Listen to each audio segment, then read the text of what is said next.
allow the two It's okay. It's okay. Off your mind. It's okay. Off your mind. Chai! Now wow, people wey suppose talk truth to power don off mic, and if we talk, na 500,000 they go sama us call am hate speech. But fear not, Maiyegun don come. Him go torchlight every corner, nooks and cranny of all these bad people wey dey spoil our country.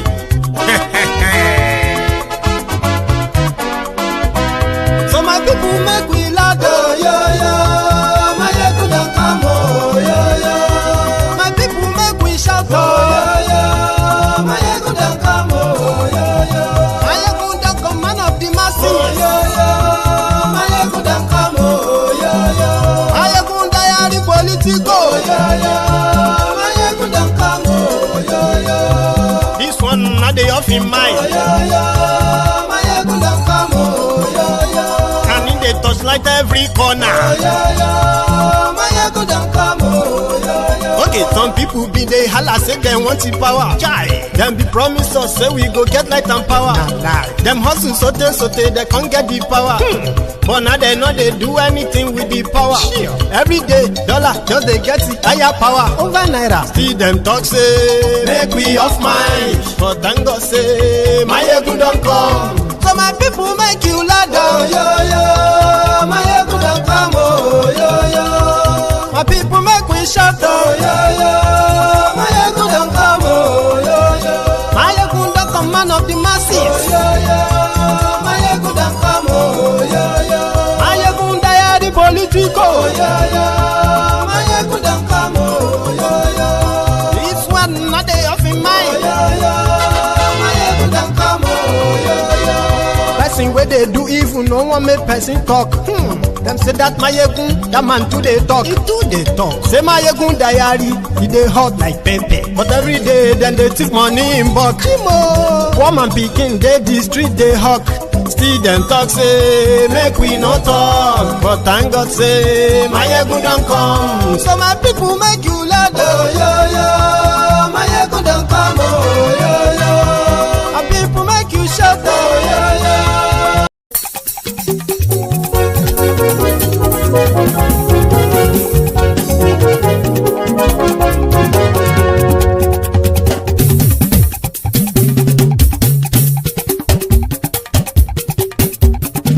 Maiyegun làwa mọ̀ làmọ̀ tó dòdòdò.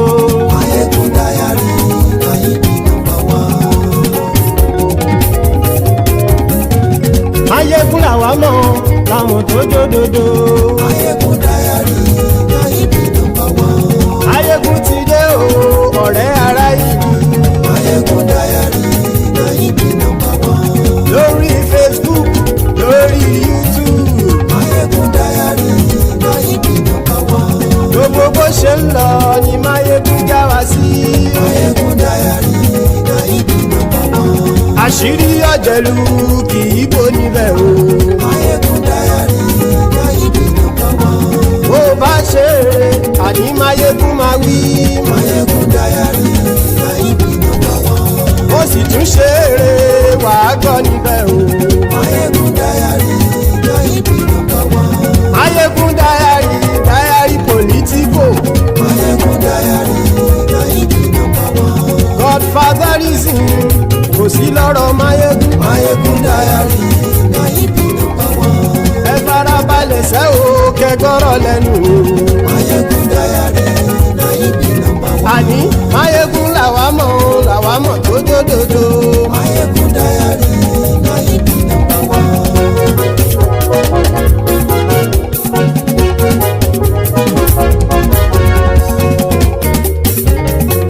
Àní ẹ̀sùn ràkì. Maiyegun ti dé. Maiyegun ti dé. Ọ̀jẹ̀lú ẹ̀sùn ràkì. Maiyegun ti dé. Àní ẹ̀sùn ràkì. Maiyegun ti dé. Lórí Facebook. Maiyegun ti dé. Àní ẹ̀sùn ràkì. Maiyegun ti dé. Lórí YouTube. Maiyegun ti dé. Àní ẹ̀sùn ràkì. Maiyegun ti dé. Bọ́ bàbá gbé wúrẹ́. Maiyegun máa wí. Àní ẹ̀sùn ràkì. Maiyegun ti dé.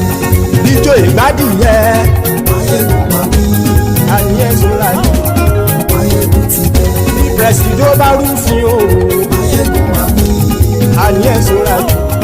Maiyegun ti Hello there. So good morning to you. Good afternoon to you. And good evening to you from wherever you're joining us. It is Maiyegun live. Welcome to the Temple of Truth tonight. So, brethren, as you are joining us, remember, after reading the caption of the broadcast, read the description of the broadcast as well. Then like it, share it. Invite your friends, invite your not so friendly friends, and tell them that Maiyegun today, Maiyegun is live. And if you have done that already, thank you. So tonight we are continuing the analysis and the beaming of the searchlight pretty much on the actions as well as the inactions of these Nigeria politicians. I call them criminals for the starter. So you know about the ongoing coalition days and those behind that, and what they said was why, as well as the thiefnubu's camp, who are doing everything as well to make sure that it keeps power beyond 2027. Now today, Hell Rufai, Kaduna Littlefinger, he had a very concerning post on his X. And if anyone is really familiar with El Rufai's antics, his precedent, then you should know that he doesn't actually share things without an intention, you know.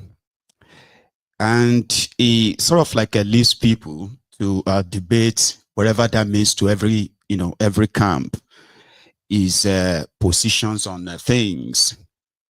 So El Rufai has helped amplify a post on social media on X, where he has now predicted the beginning of a doomsday for Nigeria from September 2026. He is not the author of this said article, but like I said, if you know the antecedents of El Rufai from the days when they were in the trenches threatening Igbire Jolantan, right? And that was when they were like approaching Paso. His digital footprint, right? Everything he left behind back then before he gained power or became governor, almost everything played out. You know, quotes like, anyone who kills a Fulani owes a debt. Even if it takes 100 years, the debt will be repaid. And we all know what happened in Kaduna around that time. Now, is doomsday predictions. To start with, El Rufai hinted, not again, like I said, is not really the author. There's somebody called Fake or something that is the real author. And the link to the said prediction is also in this broadcast. If you check out the description as well, okay, it is in. You can click open and read. But from El Rufai's postulations, number one, he said from September 2026. Listen up. From September, sorry, one sec. Let me leave the chart on the screen. Yeah. 1 second. Now, brilliant. So, according to El Rufai and the author of this, content, he said from September 2026, 75%, and this is like a doomsday prediction, so to say, okay? But pay attention. And according to them, this is not just a kind of like a projection or postulation or anything. You know, they came to this conclusion after lengthy, long time researches into all the actions and the inactions of thiefnubu, even though they are feeding you with a lot of lies. So they believe that they can't hide the lies for too long, right?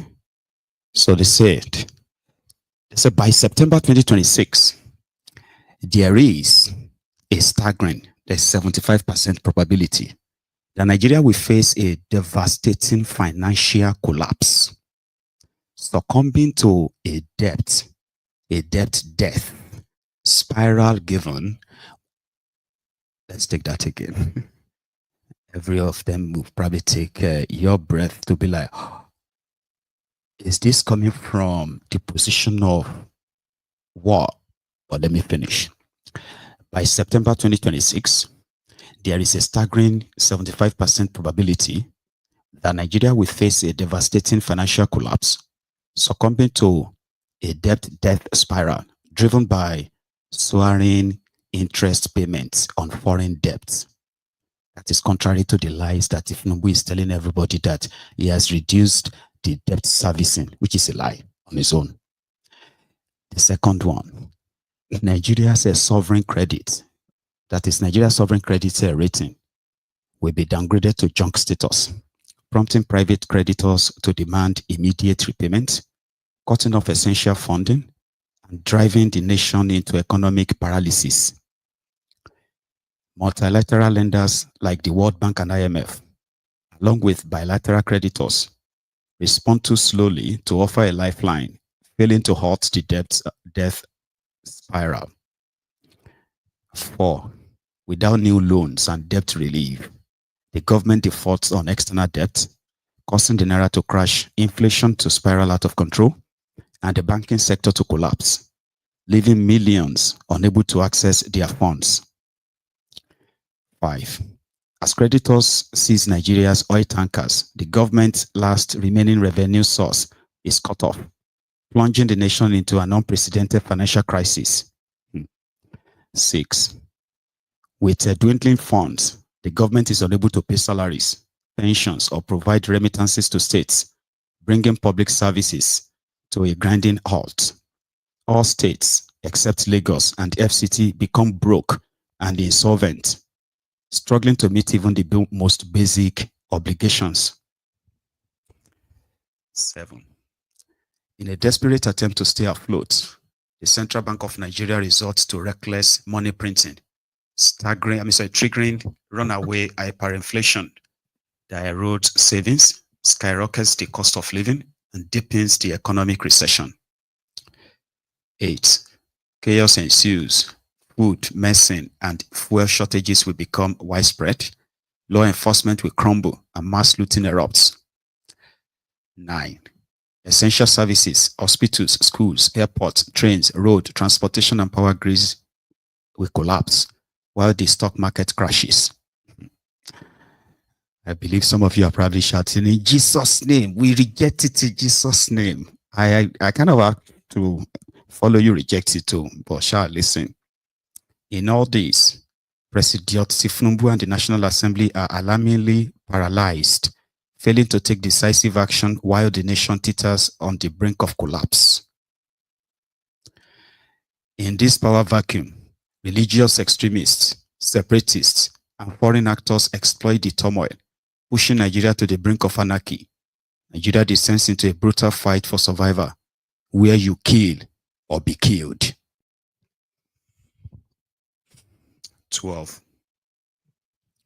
This is not speculation or alarmism.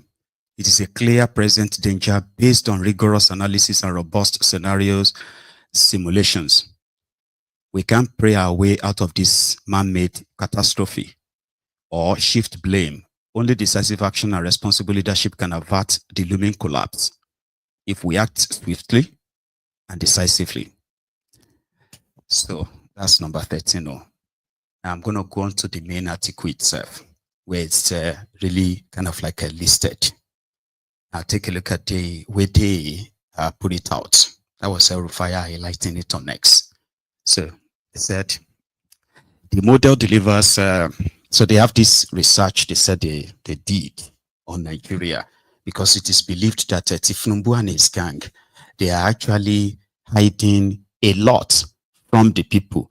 They are doctoring the book. They are praising themselves. But whatever they are hiding, it may not remain hidden for long. If, according to this, their research, a decisive action is not taken. What is that decisive action? Well, we'll see. So they said Nigeria's credit rating will be downgraded. Global lenders will cut ties. I told you about that one. So the way that it was kind of explained is this, right? It said, all hell breaks loose as credit rating agencies downgrade Nigeria's sovereign credit rating to junk status, triggering a wave of panic. International private creditors issue immediate debt call notices, cutting Nigeria off from critical funding. Multilateral lenders such as the World Bank and IMF, along with bilateral creditors, respond too slowly to provide a lifeline, leaving the government stranded without viable options. With no new loans, no debt relief, and foreign reserve depleted, the economy plunges into a devastating freefall, leaving the nation teetering on the edge of collapse. Nigeria will default on its, on its external debt obligation eventually, as this thiefnubu and his gang continue to be spendthrift, what they call them. So banking sector collapses, nationwide bank runs begin. Investors' confidence evaporates overnight, triggering a catastrophic meltdown in the banking sector. Banks across the country face mass withdrawals as desperate citizens scramble to salvage their dwindling savings, only to find their account frozen, their futures uncertain. Right?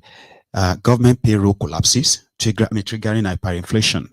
So government covers dry up. Salaries and pension payment grinds to a halt. In a desperate attempt to stay afloat, the government will print massive amount of naira, fueling hyperinflation and causing the currency to collapse. Basic necessities become unaffordable, pushing millions into extreme poverty. I told you it's a doomsday prediction starting from September next year. So this one is not like end of the world kind of prediction, no, right? If thiefnubu and his gang continue to in this their thiefnubunomic trajectory and propaganda-laced, statistics, right? Well, if you are not already where they are predicting, then they are still masking it, according to this their research. So federal remittances to states cease, weaker states face collapse. Maybe they are planning to create more states now, Abi. Well, there is something to be more worried about, right? So the federal government stops sending allocations to the states. February 2024, the Supreme Court of Nigeria ruled after the Attorney General of Nigeria, thiefnubu's Attorney General.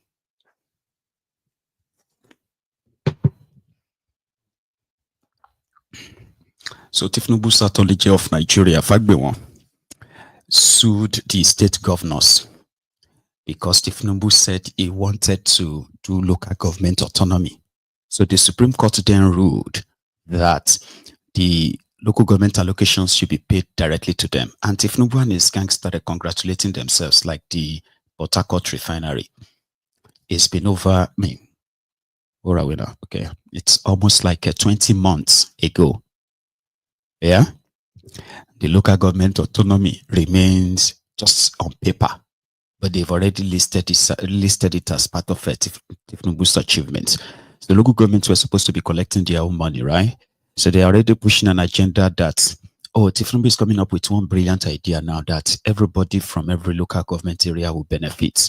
So they are going to give money, local government autonomy money. They're going to share the money for some certain youth in every local government area across Nigeria to train them. So this will accelerate wealth growth and wealth sharing or something like that. It is a propaganda, but we'll come back to that. So the till is about to dry up and the lie is about to be blown. If what these guys said, their research said to them, there are pointers anyway, right? But a lot of you probably believe that it will never get to that stage. Nah, it can't be that bad. No. Anyway, the federal government stopped sending allocation to the states, bringing states government to their knees. Without these funds, essential services like healthcare, education, and infrastructure projects collapse. State governors and local governments, devoid of alternatives, declare financial emergencies, leading to widespread insolvencies. Then you get to the nationwide reactions. So, food, medicine, fuel shortages deepens. Looting and widespread social unrest erupt. You see that desperate Nigerians take to the street in search of food, fuel, and basic necessities. Supermarkets, warehouses, and government food storage facilities are looted, with mobs stripping them bare within hours. Armed gangs and vigilantes fill the power vacuum, turning once thriving cities into chaotic battlegrounds. Law and order breaks down. So, step by step, chaos erupts in the streets as law enforcement agencies abandon their posts, unable or unwilling to contain the widespread violence. Police stations are deserted and officers disappear from the streets, leaving communities to fend for themselves. Everyone is in survival mode, kill or be killed. So nationwide power supply fails, public health system collapses, educational system shuts down, essential services collapse completely. So critical services collapse under the weight of the crisis. Airport grinds to a halt, with flights suspended and terminals deserted as fuel shortages and operational failures cripple the aviation sector. Communication networks falter, cutting millions off from vital information and emergency services. Transportation networks break down, leaving roads littered with abandoned vehicles and public transit system paralyzed. Local markets, once bustling with activity, descend into chaos as food and essential supplies vanishes. Prices soar beyond reach and desperate citizens scramble for survival amidst widespread scarcity and looting. Economic activities grinds to a halt and markets crash. Diplomatic isolation grows. Mass migration and refugee crisis begins. With the collapse of infrastructure and services, a mass exodus of Nigerians begins. Thousands flee the country in search of safety and stability, leading to an international refugee crisis that strains neighboring countries. Political stability crumbles and military takeover looms. Secessionist movement gain momentum and civil conflict erupts. Amid the chaos, religious extremists and separatist groups capitalize on the breakdown of governance to push for independence. Calls for secession grow louder, with armed clashes erupting in different parts of the country, threatening our fragile unity. Humanitarian crisis escalates beyond control, with millions displaced, infrastructure failing, and government support non-existent. Our nation faces a full-scale humanitarian disaster. International aid organizations struggle to provide relief, but looting, corruption, and insecurity hinder their efforts. 20. Finally, foreign exploitation and intervention intensify. As the country crisis deepens, foreign power exploit the situation for their interests. Resources such as oil, minerals, and land becomes vulnerable to external control, turning Nigeria into a pawn on the global stage. So where is the President thiefnubu and National Assembly? Well, President thiefnubu and the National Assembly can either dismiss this urgent warning as mere alarmism, just as they have always done, or finally recognize it as a wake-up call to take decisive action before it's too late. Instead of implementing strategic, data-driven policies to avert disaster, the government remains trapped in a cycle of reactive measures, short-term fixes, and empty rhetoric, leaving the country on a dangerous trajectory towards financial and social ruin. I'll drink tea. Right there, and then a lot of you are just like, no, you can't get to that. Go and read about Venezuela. Let them keep popping up the fake statistics to tell you that it's only you that is not feeling the changes. That the changes is everywhere. Everybody is feeling the economy is taking a turn and all those other nonsense that they are telling you. So sit down there and tell yourself, you know, if economy collapses, you won't have elections now. Can this looming catastrophe be prevented? Well, the tragic truth is that this collapse is preventable. The warning signs are clear: widespread corruption, irresponsible spending, mounting debt, and failed leadership. Yet, rather than taking decisive action, those in power prioritize short-term gains at the expense of long-term stability. Despite the bleak outlook, Nigeria's collapse is not inevitable. The only way to avert disaster is through decisive and immediate action. President thiefnubu must break free from the debt spiral, where the government is compelled to borrow increasingly larger sums just to cover soaring interest payments. Further, the government must abandon its reckless spending habit and prioritize fiscal discipline.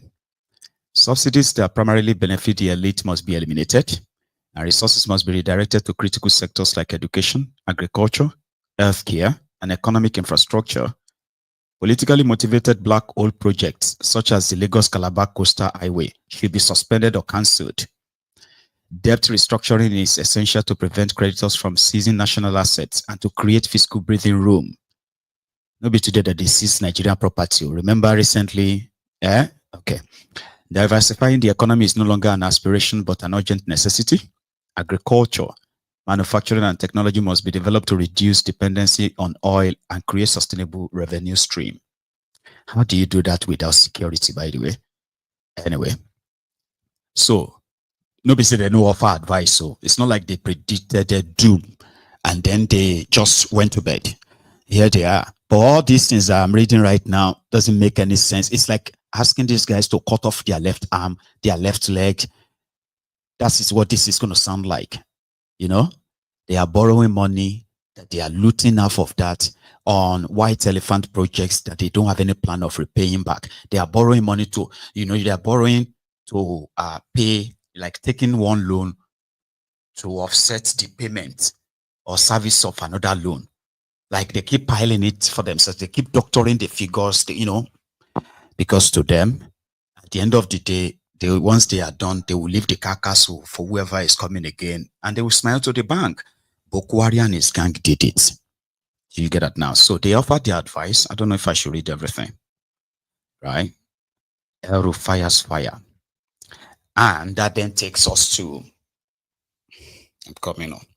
That takes us to the same Rufai, by the way, because they are claiming that they want to rescue all of us from a call, right? So Dino, Canary Dino, was on channels. I think it was last night. Many things that happened last night anyway. So Canary Dino himself, talking about his regret in bringing or helping to bring this APC to power back then they lost out in the whole power game and all that. Today he's a member of the coalition trying to get rid of the thiefnubu's regime. So he was on channels yesterday. That will be our first visual break. Watch this. Yes. Will you be supporting Atiku for president in 2027? At this stage, honestly speaking, I do not want us to put that in the front banner. Especially those of us in the ADC, we need to create a comfortable, stable platform. And I believe that platform will produce the candidate that will unseat President Ahmed Bola Tinubu in 2027.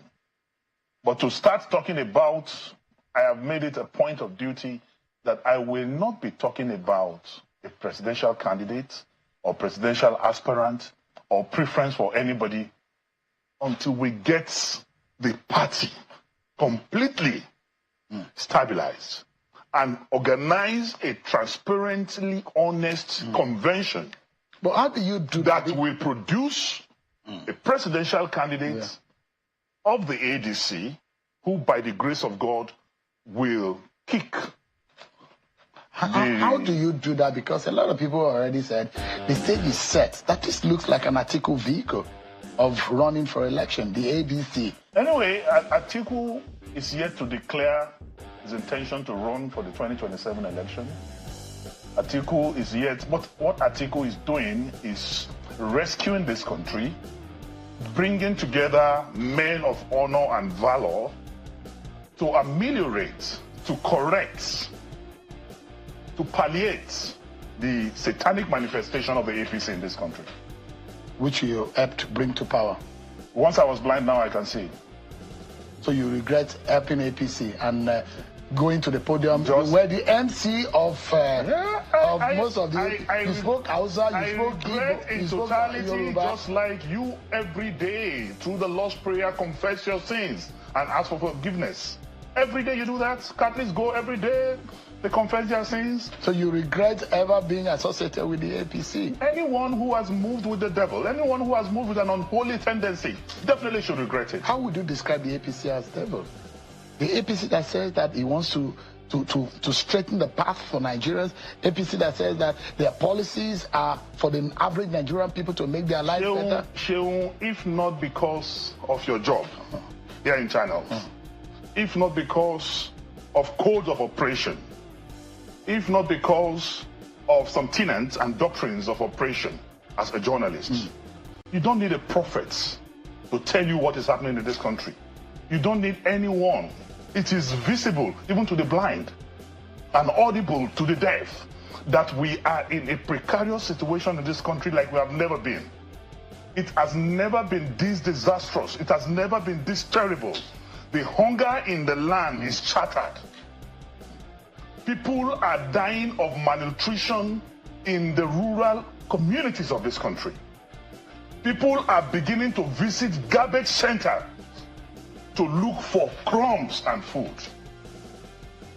Take a trip today to your village and just announce that you want to share 2 bags of rice.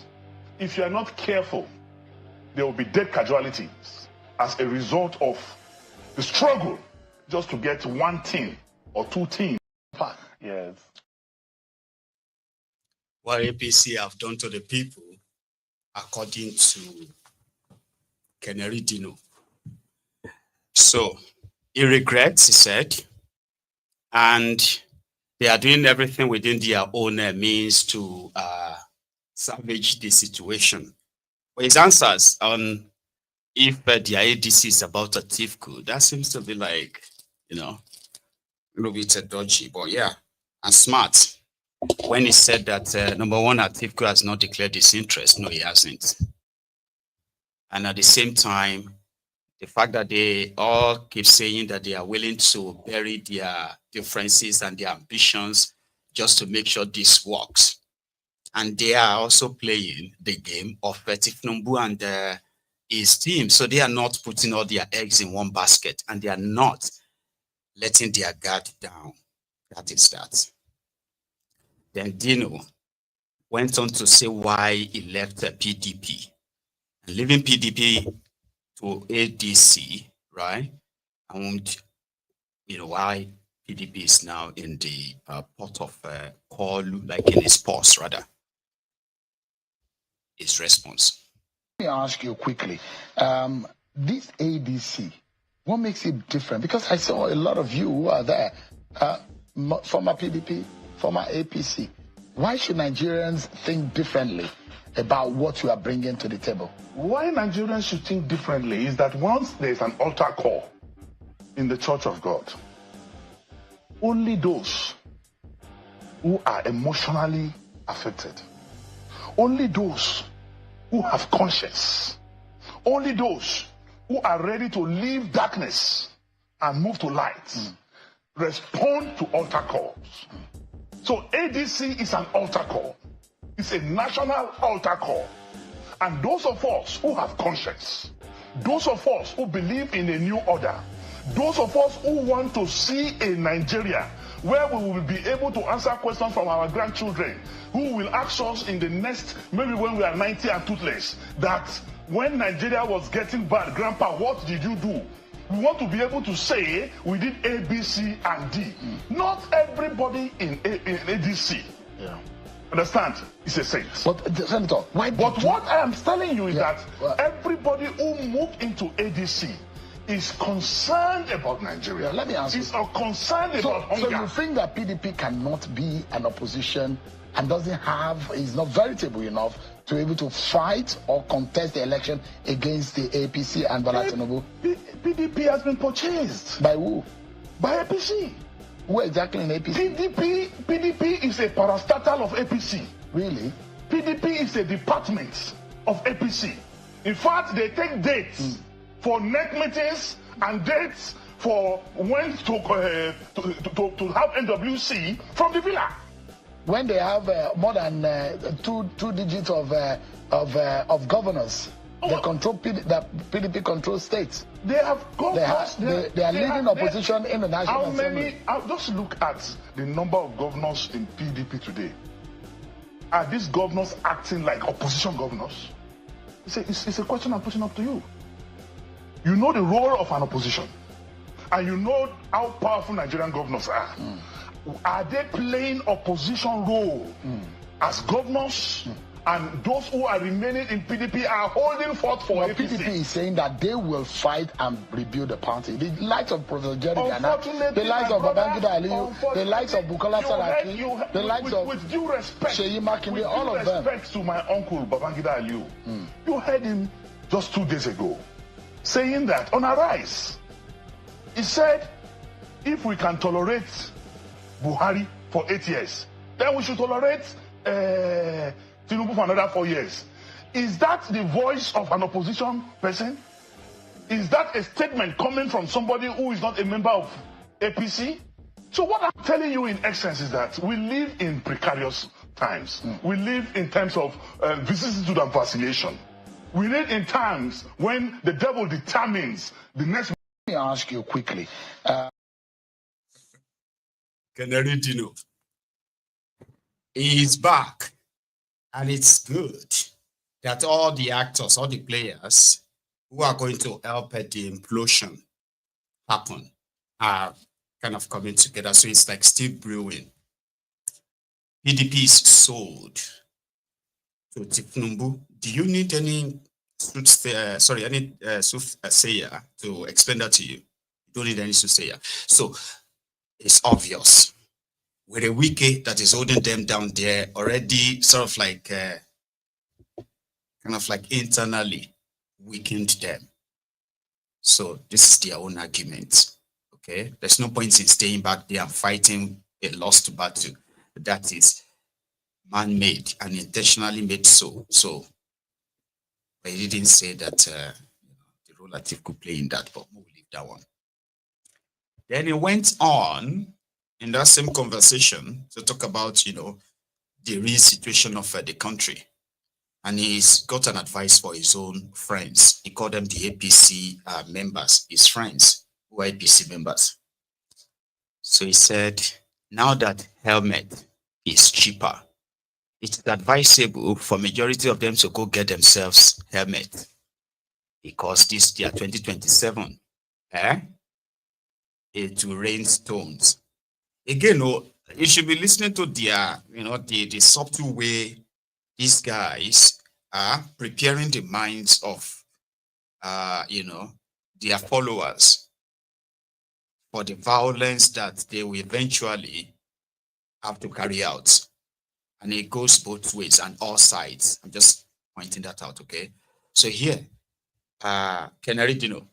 In this context, Senator Melaye, there are those who, in this government, they said, look, and he's also got some points too.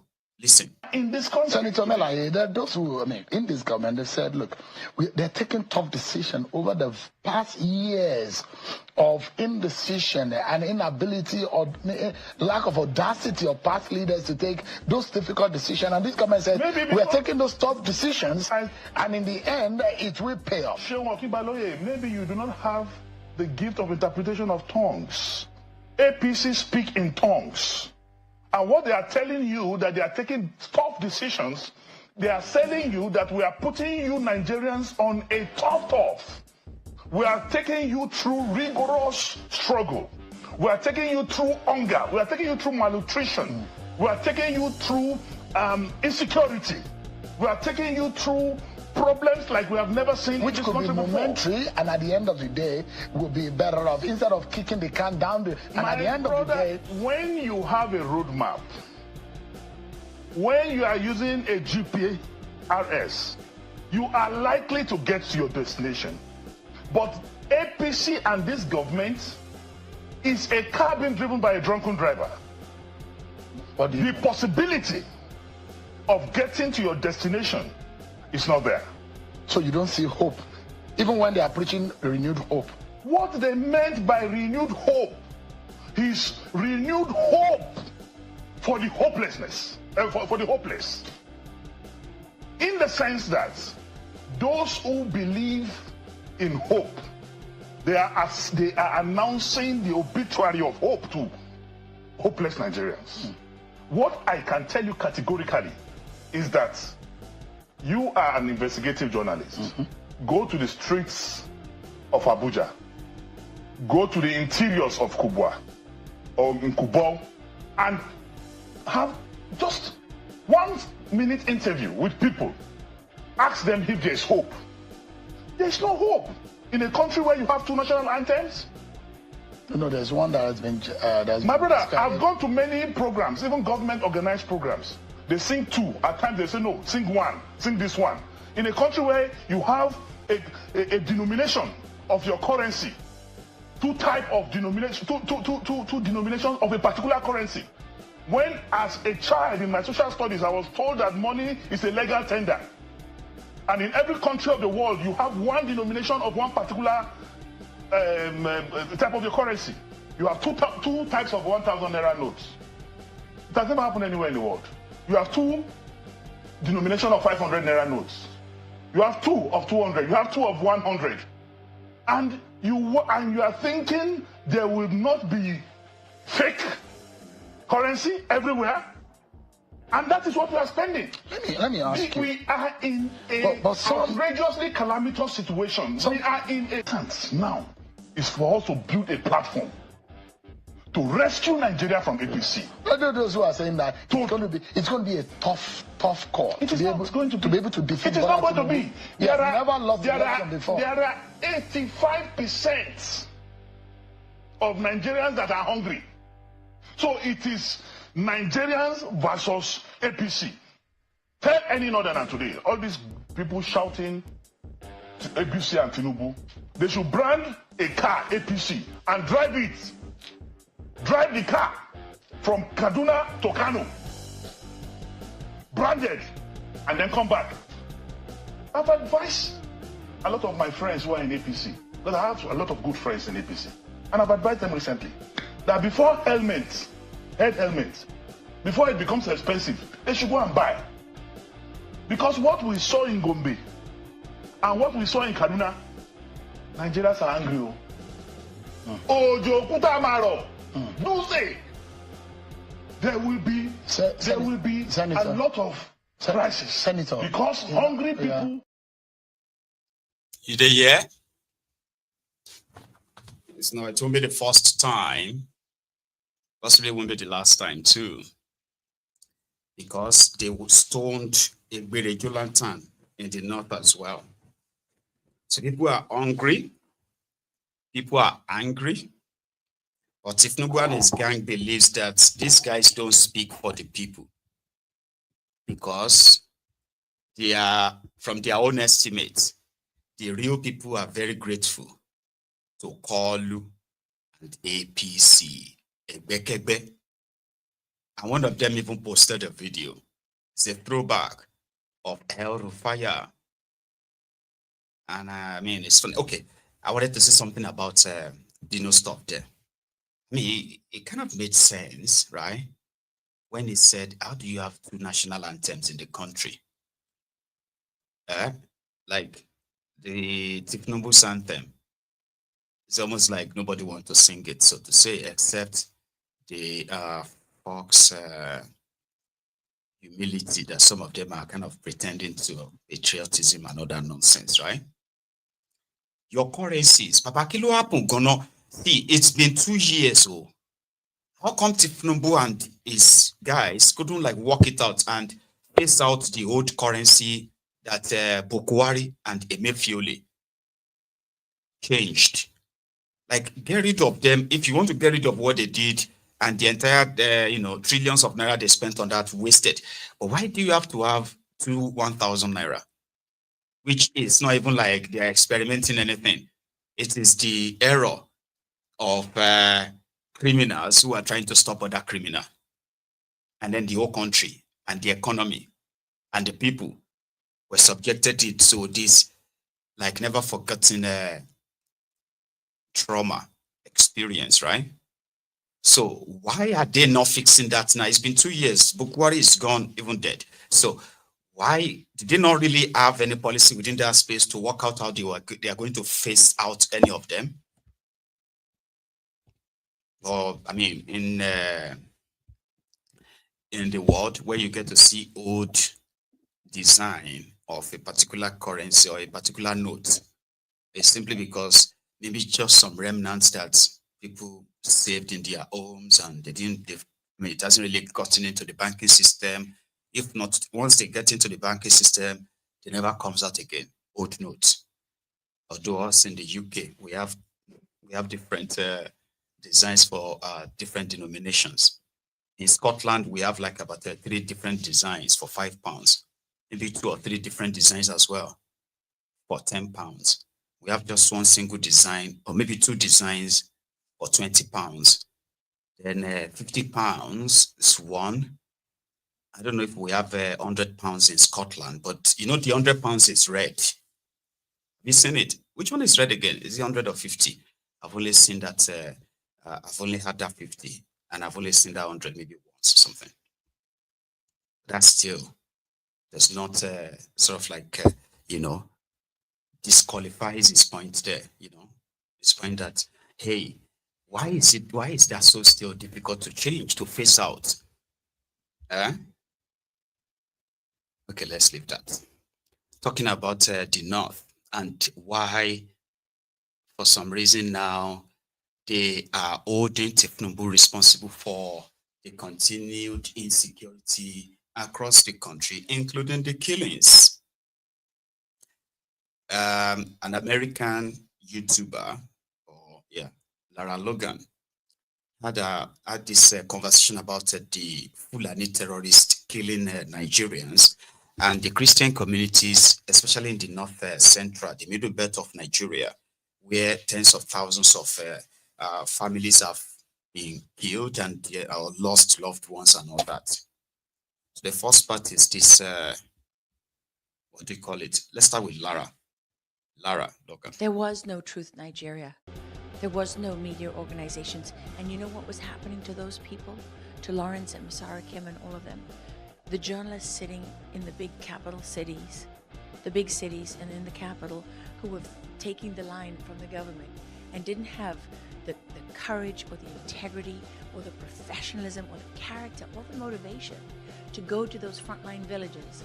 They just bought the line from the government that it wasn't really happening, and they bought the line from the U.S. State Department that this is nomadic tribesmen being forced to move from climate change. The Fulani are not really terrorists. Oh, the fact that they're Muslims got nothing to do with it. Because they're nomadic tribesmen, they're looking for other land. They're looking to go somewhere, and that's forcing them to clash with the Christian villages. Nonsense. That's absolute nonsense. That is just an example to you of how climate has been used as a scam. I mean, it's not just fake, it's much worse than that. All of these systems that are being implemented that are so profoundly dishonest, they're systems of control. How do we control the people, control the information and the narrative, and then have that as cover to do whatever it is that we want to do, which, by the way, is to go into Christian villages and not only annihilate people. I mean, in one of the recent attacks that Truth Nigeria has reported on, putting women and children inside cages in the market and burning them alive. I mean, I was sitting down to dinner in my hometown in Texas one Friday night years ago. My husband was with me. It was when we were trying to get the sound of freedom was being blocked because people didn't want child trafficking to be a conversation everyone was having. And we were doing our best to help get that movie put out. and I got a video. I showed it to my husband as we sat down. He couldn't eat. And it was a young 18-year-old girl from Nigeria who was pulled from one of the villages. And as they were slicing off her head, they were digging her baby out of her tummy. And she was well advanced in pregnancy.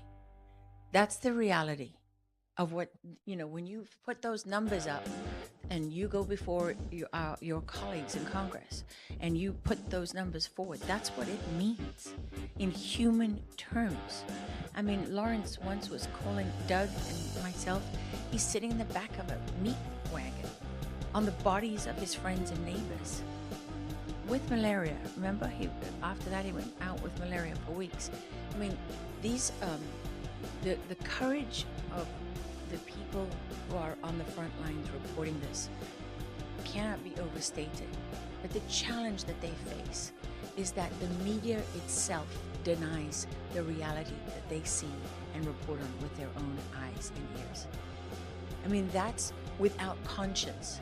And honestly, I stand before all of you in the National Press Club of the United States of America, the most powerful free nation on earth, where we have First Amendment rights. And I cannot say strongly enough to the press corps, do your job. Do your job. Because we are supposed to be the inspiration and also the safety net for journalists everywhere. It is truly without conscience that you can witness the execution of people and have it denied because journalists are too lazy, too corrupt, too stupid, too cowardly to stand up and tell the truth. That is without conscience. And, we have to stop being afraid of what people will say to us. We have to stop allowing those who tell the truth to be punished and those who lie to be rewarded. There was no truth night. That's Lara. She's a podcaster, an American podcaster, using the platform there to raise awareness on the killings, ongoing coordinated state-sponsored killings in Nigeria, especially the Christian communities who have suffered so greatly. And the Nigerian government's continued efforts in pampering these terrorists. There's no way you can expect a successful society in a third world country to survive with this kind of leaders that you have. A middle belton put it even kind of like succinctly, like passionately, than somebody who spoke about it from America.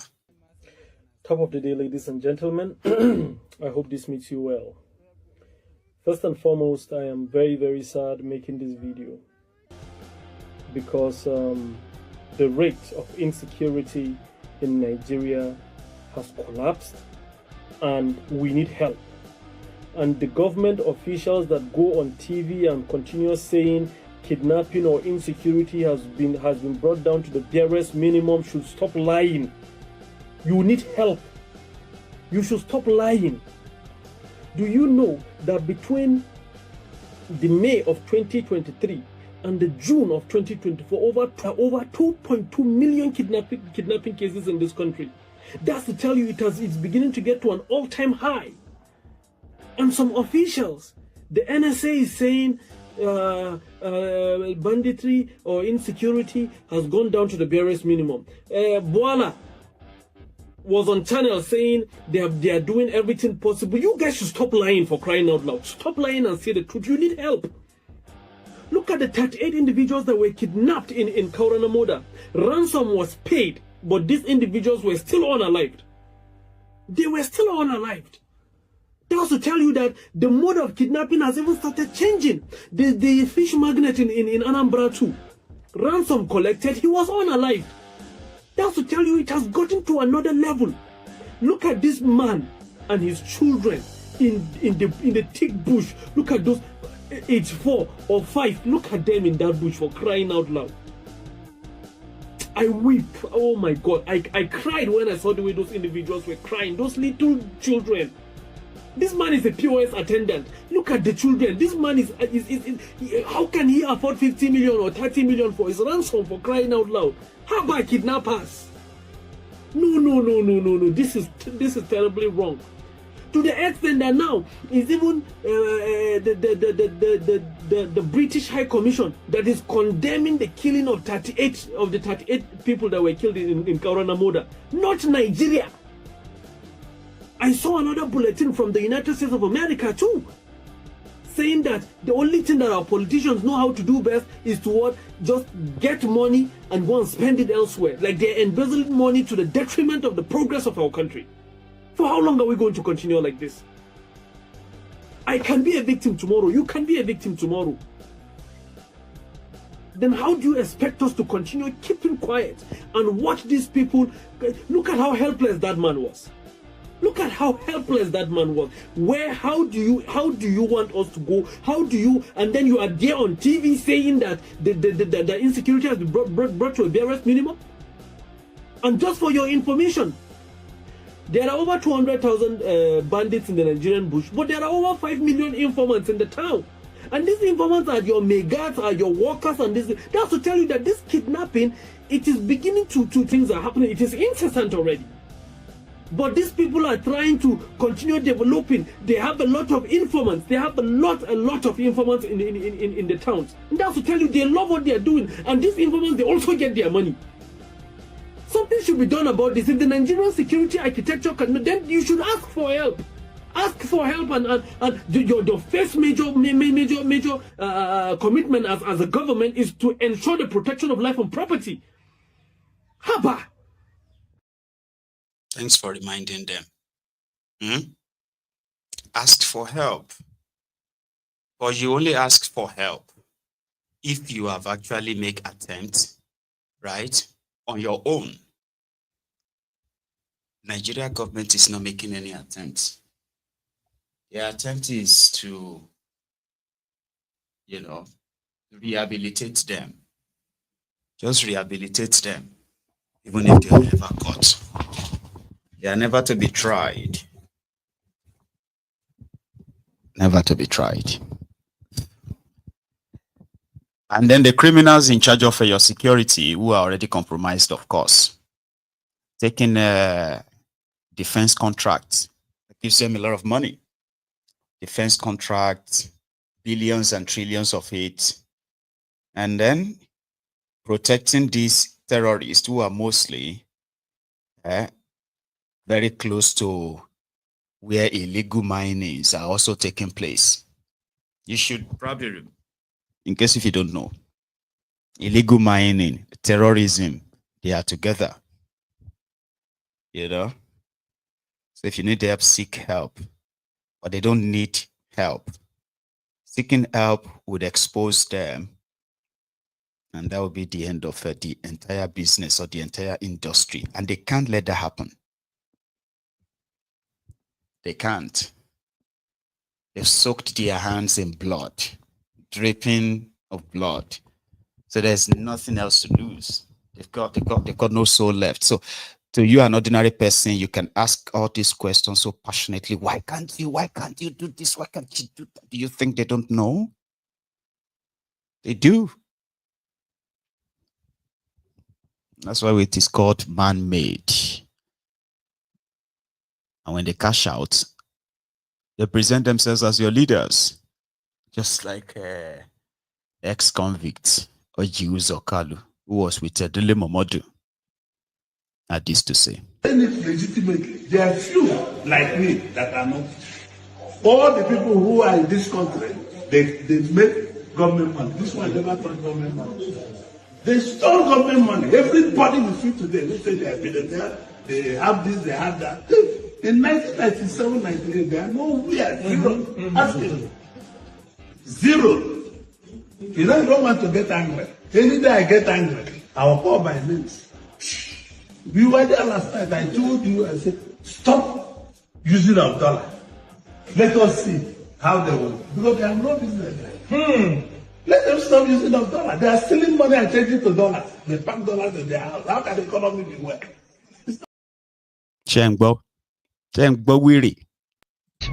ọ̀rọ̀ tó sọ yìí ọ̀ ń ṣeré ni àbọ̀ ń ṣeré. But not completely, because he's not completely lying. Especially when he said he's one of those that are not corrupt. This one served his own jail in the UK. James Ononafe Ibori. He was a sitting governor in Nigeria, got caught here, and he ended up where he ended up. James Ibori. He was at the book launch for Gabriel Igbinedion. Lucky Igbinedion. I think Lucky Igbinedion's father, the elder one.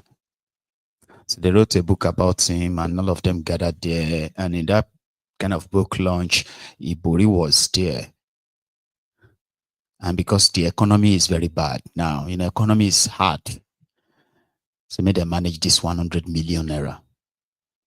Again, these are guys who have no business or nothing, but he is with the wiki of Delta from 1999. I don't think I will be able to do justice to this assignment. However, as I'm taking the lead, please forgive me. You don't have to do what I've done. You can do way, way, way, way more than what I'm doing here.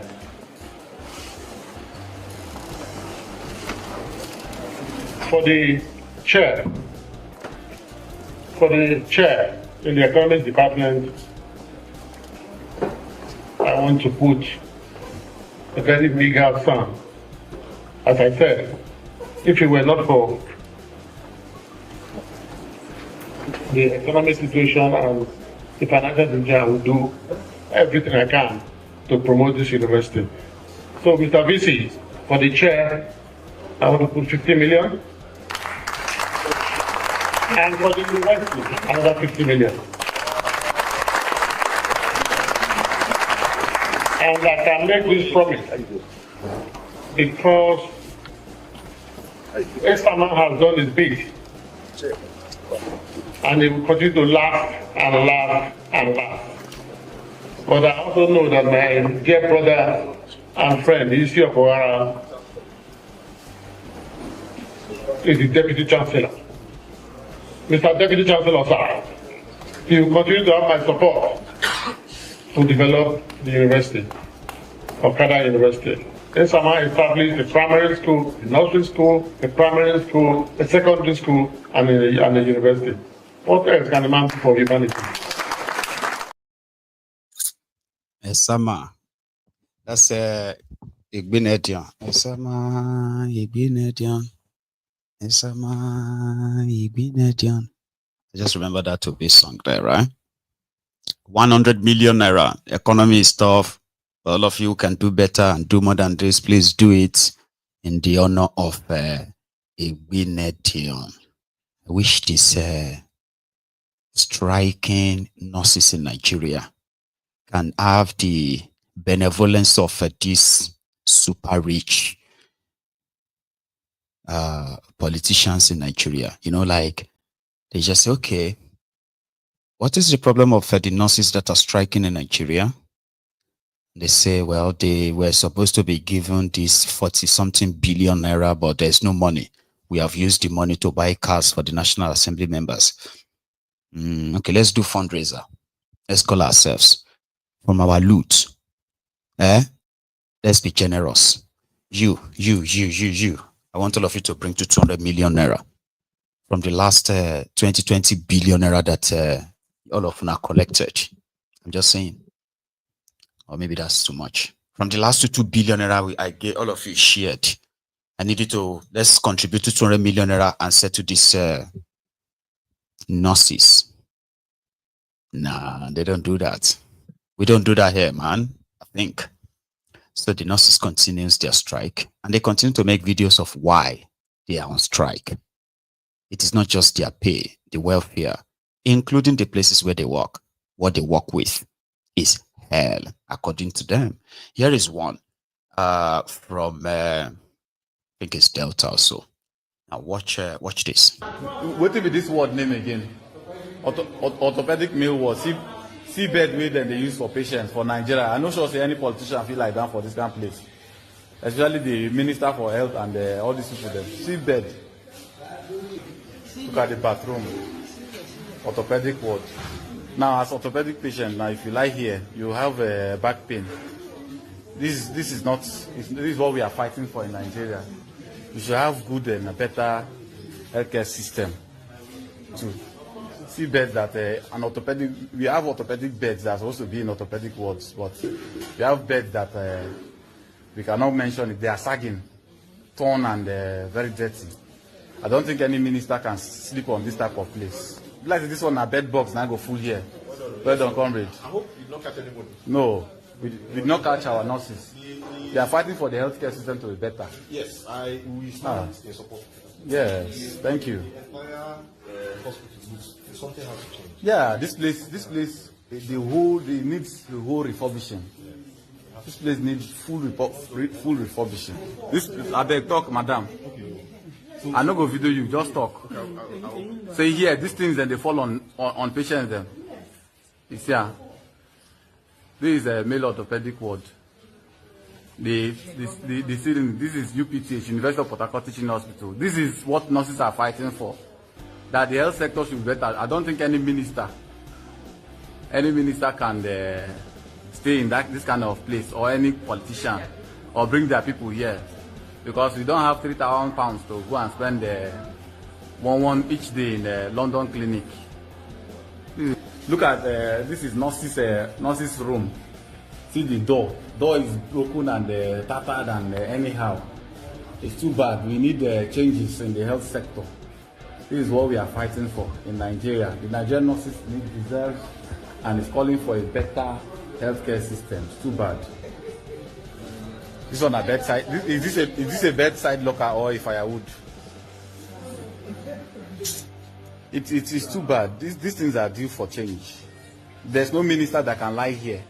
There's no political person that can lie here. That is the problem we have. We are saying do this for the masses. Because the masses that you still come and ask for votes in 2027. Yes, we pray so. We pray so that the government becomes sensitive. Because after this one is full-fledged strike. Well done, sir. Thank you. Please, thank you for understanding with us. We are also fighting for the patients. It's not just our own. It's everybody. Let Nigeria be better. That is 35 years ago. That nursing is a profession sui generis. That's Rivers State too, where the wiki is telling you it was a superb this or that, simply because it constructed flyover 1, flyover 2, flyover 3, flyover 4, flyover 5, flyover 12, and then it built houses for judges, and none like that. About that was their teaching hospital. So they are on strike. They asked every nurse to stay away. There is a nurse that possibly takes a Hippocratic oath, like more serious. So she was harassed out of the premises at another center. Watch this. He refuses to leave work.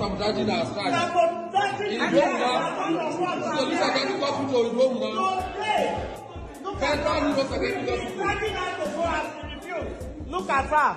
They will refuse us entry the data.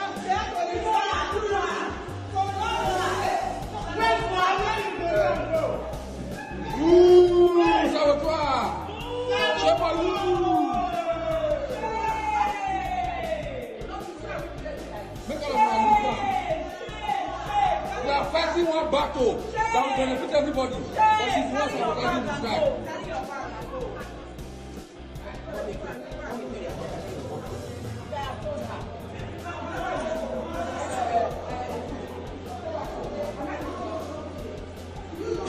Is it your personal property? So please carry your bag and get out. She's the one sabotaging the strike. And If ever need security president,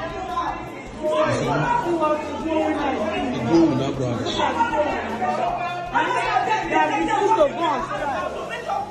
To make sure you have a good workers enough. You're here and the interest to it. I will carry your back. Management will recommend you.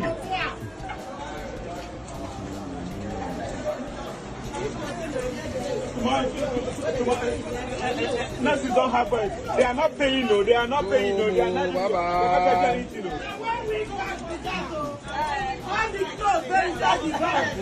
When they take them, they go. Madam, they go. Go. Now you walk past. Shapeless woman.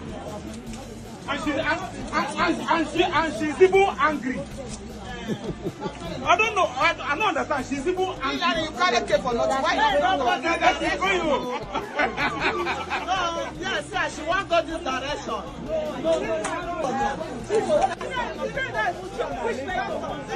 We know it's not maybe she's not of she's not the enter that. She's not the enter. See, madam, we enter rain. So, madam, I beg, enter rain. Enter rain, make we dey go. That's fine. You're not what he told you, madam? You are sabotaging strike. I said that we are talking to you. Look at our photo. This is not sabotaging the strike. Federal government can get us to go without branch. People should look. Voila, not too much. So she's called a saboteur, sabotaging their efforts and their demand for a better pay.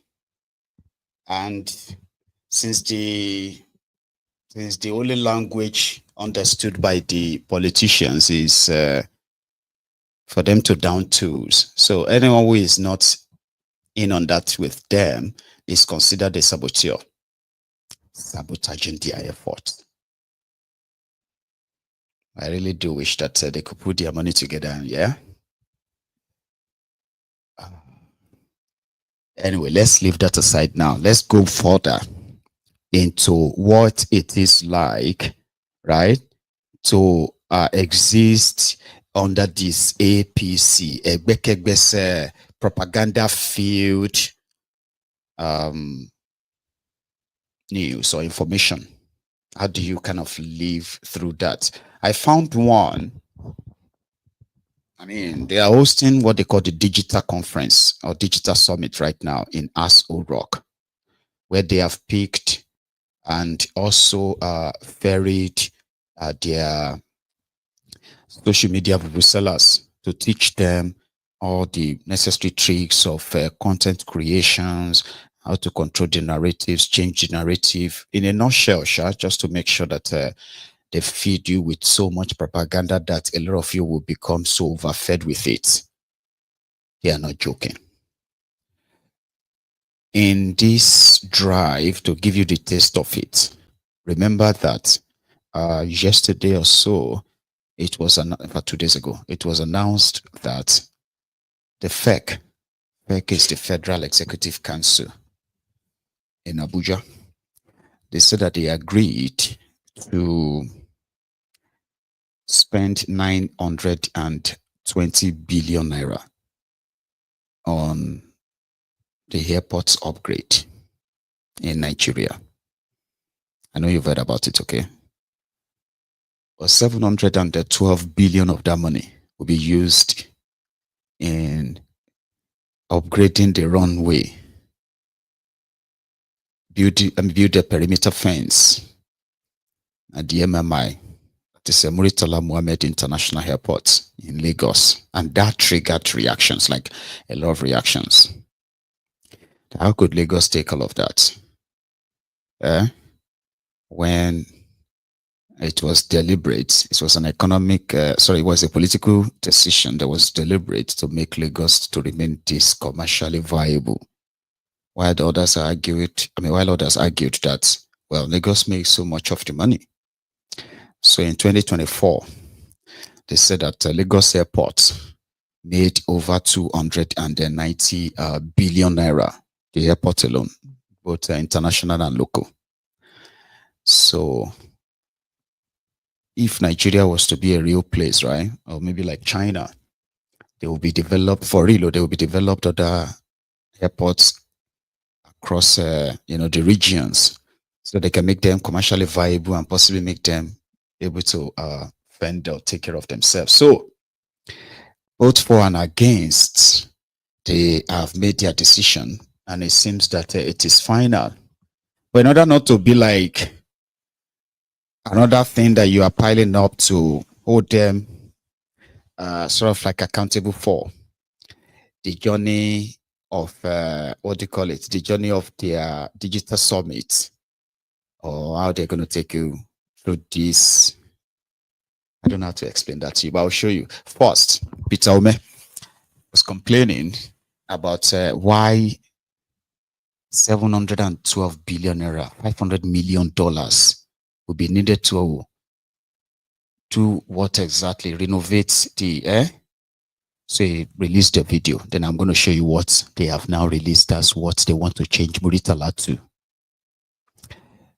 I remember that if you still search on social media today, you will still see videos or pictures of Muritala Mohammed Airport renovated by Adisirika, according to these guys. But when I started seeing the pictures of what they said the Muritala look like outside right now, I'm like, oh, propaganda etibere. But first, listen to this.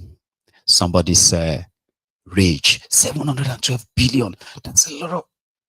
Yes, there are a lot of things I want to ignore. I ignore these things on a daily basis. But yesterday morning I woke up and I couldn't bear when I saw what was trending on social media, that we are going to embark on another wide elephant project again. That 712 billion naira will be projected for Murtala International Airport, Lagos, for renovation. 712 billion naira. We are not doing proper things. We are not getting our priorities right. When we have misaligned allocation of resources, when we misappropriate, we do appropriation that are not tying with the realities of our times. When we have a government that is not putting energy into, putting energy and investment into agriculture, that we could feed the world. We are projecting 712 billion naira for the renovation of the international airport that is working. This level and style that is used to steal public funds should stop. Because the other day we talked about 39 billion naira for international conference center that people can't even enjoy AC after they went there for an occasion. 39 billion would have erected a new one. Nobody can argue that. Let's see the proposal from the contractor. And all of this is done by presidential assets, not by National Assembly appropriating resources for these particular projects. Then you have another one, 15 trillion naira being spent on Lagos-Calabar highway, leading to nowhere, when we have 4,000 federal roads, federal road that is not durable. And we are not investing our money in education. The nurses are on strike. Public health care is in a bad state. Go to Babalada Specialist Hospital. Go to federal medical centers across Nigeria. They're in bad state. Nobody can go to these hospitals. No medicine, no doctors. The nurses the numbers of nurses we have depleted so seriously because we don't have government that is putting money in the right direction. Our educational system is no longer serving the purpose. So we have a situation where government is mismanaging our money. There's nowhere in this kind of critical time that the government, a reasonable government, we wake up to spend 712 billion naira to renovate an international airport that is in operation. Because they wake up again like we can say, oh, you have made so money. No, we're not talking about how much you have made. That is not the problem. What we are talking about is the fact that the allocation of resources must align with the reality of today. The reality of today is that Nigeria is not a productive state. We have less than 1,000 industries. We have unemployment numbers rising every day. We have over 76% of our rural community living in multi-dimensional poverty. So we cannot have a situation where 65% of of our country are in poor, abject poverty, and we are investing money in things that cannot, regenerate this money in rapid succession. We need to put money in agriculture. We have the land, we have the manpower. We need to put money there so that these resources can help boost the health of the economy, so that people can get jobs, so that the byproduct of the processing materials coming from our agricultural sector will help to give our economy the necessary health that it deserves. Please, Nigerians should speak up. We should stop having short attention span. People cannot be spending your money like this. And spending such amount of money without appropriation. That is what I see. You keep on doing everything with presidential assent. The framers of our constitution that determined that everything must pass through the National Assembly were not foolish. They did it with sense, because we know that a power in one hand of one man will be abused. We cannot at this point spend 712 billion. We cannot. We are a poor nation. The bank code will follow. They say firewood, not food. They say we need to plant more trees. And they are not giving us money.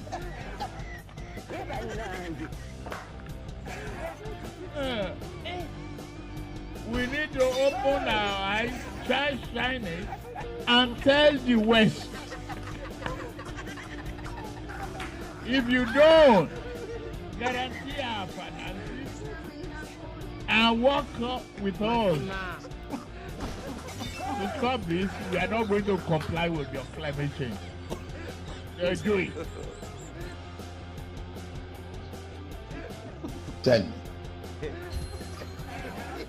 Tell me what are we producing and selling to other countries?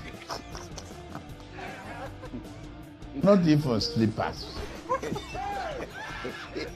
We eat the skin of our cows instead of turning them to beautiful bags and shoes. Eliminate that. It's a sign of poverty. Thank you, Kolu. Anyway, let me sit down properly. Ish. Now, what you have on your screen was the 2022 pictures actually, March 16, 2022, when Bokwari was in Lagos to come and commission the newly refurbished, upgraded Muritala Muhammad Airport. Did you listen? That was 3 years ago. See, this image was all over social media. I just had to search for it and see the upgrade. Adisirika, 106 billion naira. They painted the wall. With all these images. Right? It's a welcome center. It's so beautiful now. It's a welcome kineko. It's got scanner now. It scan your passport. It scan your VIP. This one a VIP room. Like if you want to go and fly private jets. Outside, it's a terminal parking, new parking lot, new kineko. 106 billion. Ladies and gentlemen, is now obsolete. I have been seeing this picture online. If you have been seeing it too, well, maybe we are seeing the same thing. And if you have been to the Muritala Muhammad Airport anytime recently, the international part, this is not like this you look now for outside. Hey, a rundown country. This is what is called a rundown country. I want to read the comments. Anybody on this platform who have seen the Muritala Muhammad Airport international from outside? Does this one look like a place they recently spent 106 billion to upgrade? Now another person wants to spend 712 billion naira. Just cash out. Everybody just cash out. Yeah. And because a lot of you are asking too many questions, their boys already started work. They decided to put the current pictures of everything around Muritala Muhammad to black and white, dirty, so that it can be like, look at what we want to change and see what we want to do. What do you call that thing? AGI generated image or something. It's not AI. Where they have developed this prototype of what they want to use 712 billion do. Ma, show you. At least you can keep this one. Like Nigeria here. I've been here, Nigeria. Fraudsters Otobokeyamo. That just got presidential approval. You know all those things that they are like presidential approval, truly. There's no appropriation for it. There's no bid for any of the contracts. Just thiefnubu approving, signing, and releasing money to these rogues. And once they are done, they will go back to Akpabiole's National Assembly. And those ones will what? They will ratify it once they pay them their own jara. See, we don't collect all the money. Oh, and you won't be this. Take this $200 million. And you won't be that. Everybody don't collect their own. And you won't be this. So yeah, tell everybody that tomorrow they should move a motion and say, we received permission from you to go and borrow this money and spend that money. Oh yeah, this is as you consider it done. So this is what they want to turn Muritala Muhammad to with 712 billion naira. Wallahi talai, Mugu is not go smart. With this APC, Wallahi, this one is enough. Just show an Abobaku, Oshogbu Alimajiri, show them this video, and that's all they need. They will tell you that, almost see this year, man, by the time they complete it last song, the same way they are fantasizing with the coastal road to nowhere. Its former glory and elevate its status on the global stage. First, the inefficient road network will be replaced with 2 independent ring roads, the outer ring for departures and the inner ring for arrivals. Second, the existing structure of Terminal 1 will be strengthened to improve its integrity. A connection building will link the 2 terminals, and the skywalk will connect the car park to Terminal 2, ensuring seamless passenger movement within these facilities. Meanwhile, this half-century-old Terminal 1 will undergo comprehensive modernization, featuring an enhanced eagle-inspired architectural design that symbolizes a soaring and hopeful Nigeria. The upgrades will include both interior and exterior enhancements, improved passenger facilities, and advanced mechanical, electrical, and plumbing systems to enhance operations and capacity. Terminal 2 will also undergo upgrades, including refurbished platforms, enhanced canopies, expanded boarding fingers, and an enlarged apron for greater efficiency. Once completed, passengers at MMIA will enjoy a significantly enhanced travel experience.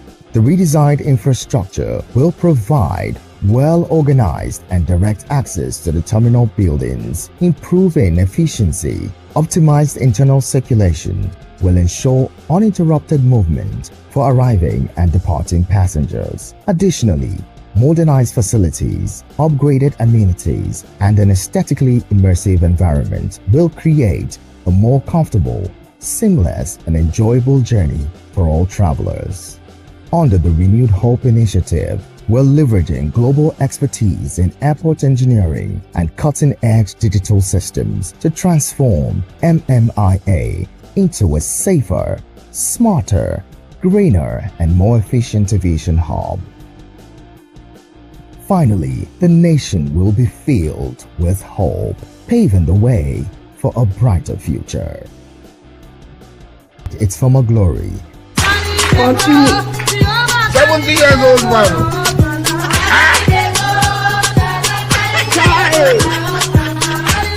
Is that you? Jesus is Lord. Jesus. Is that you? 70 years old man.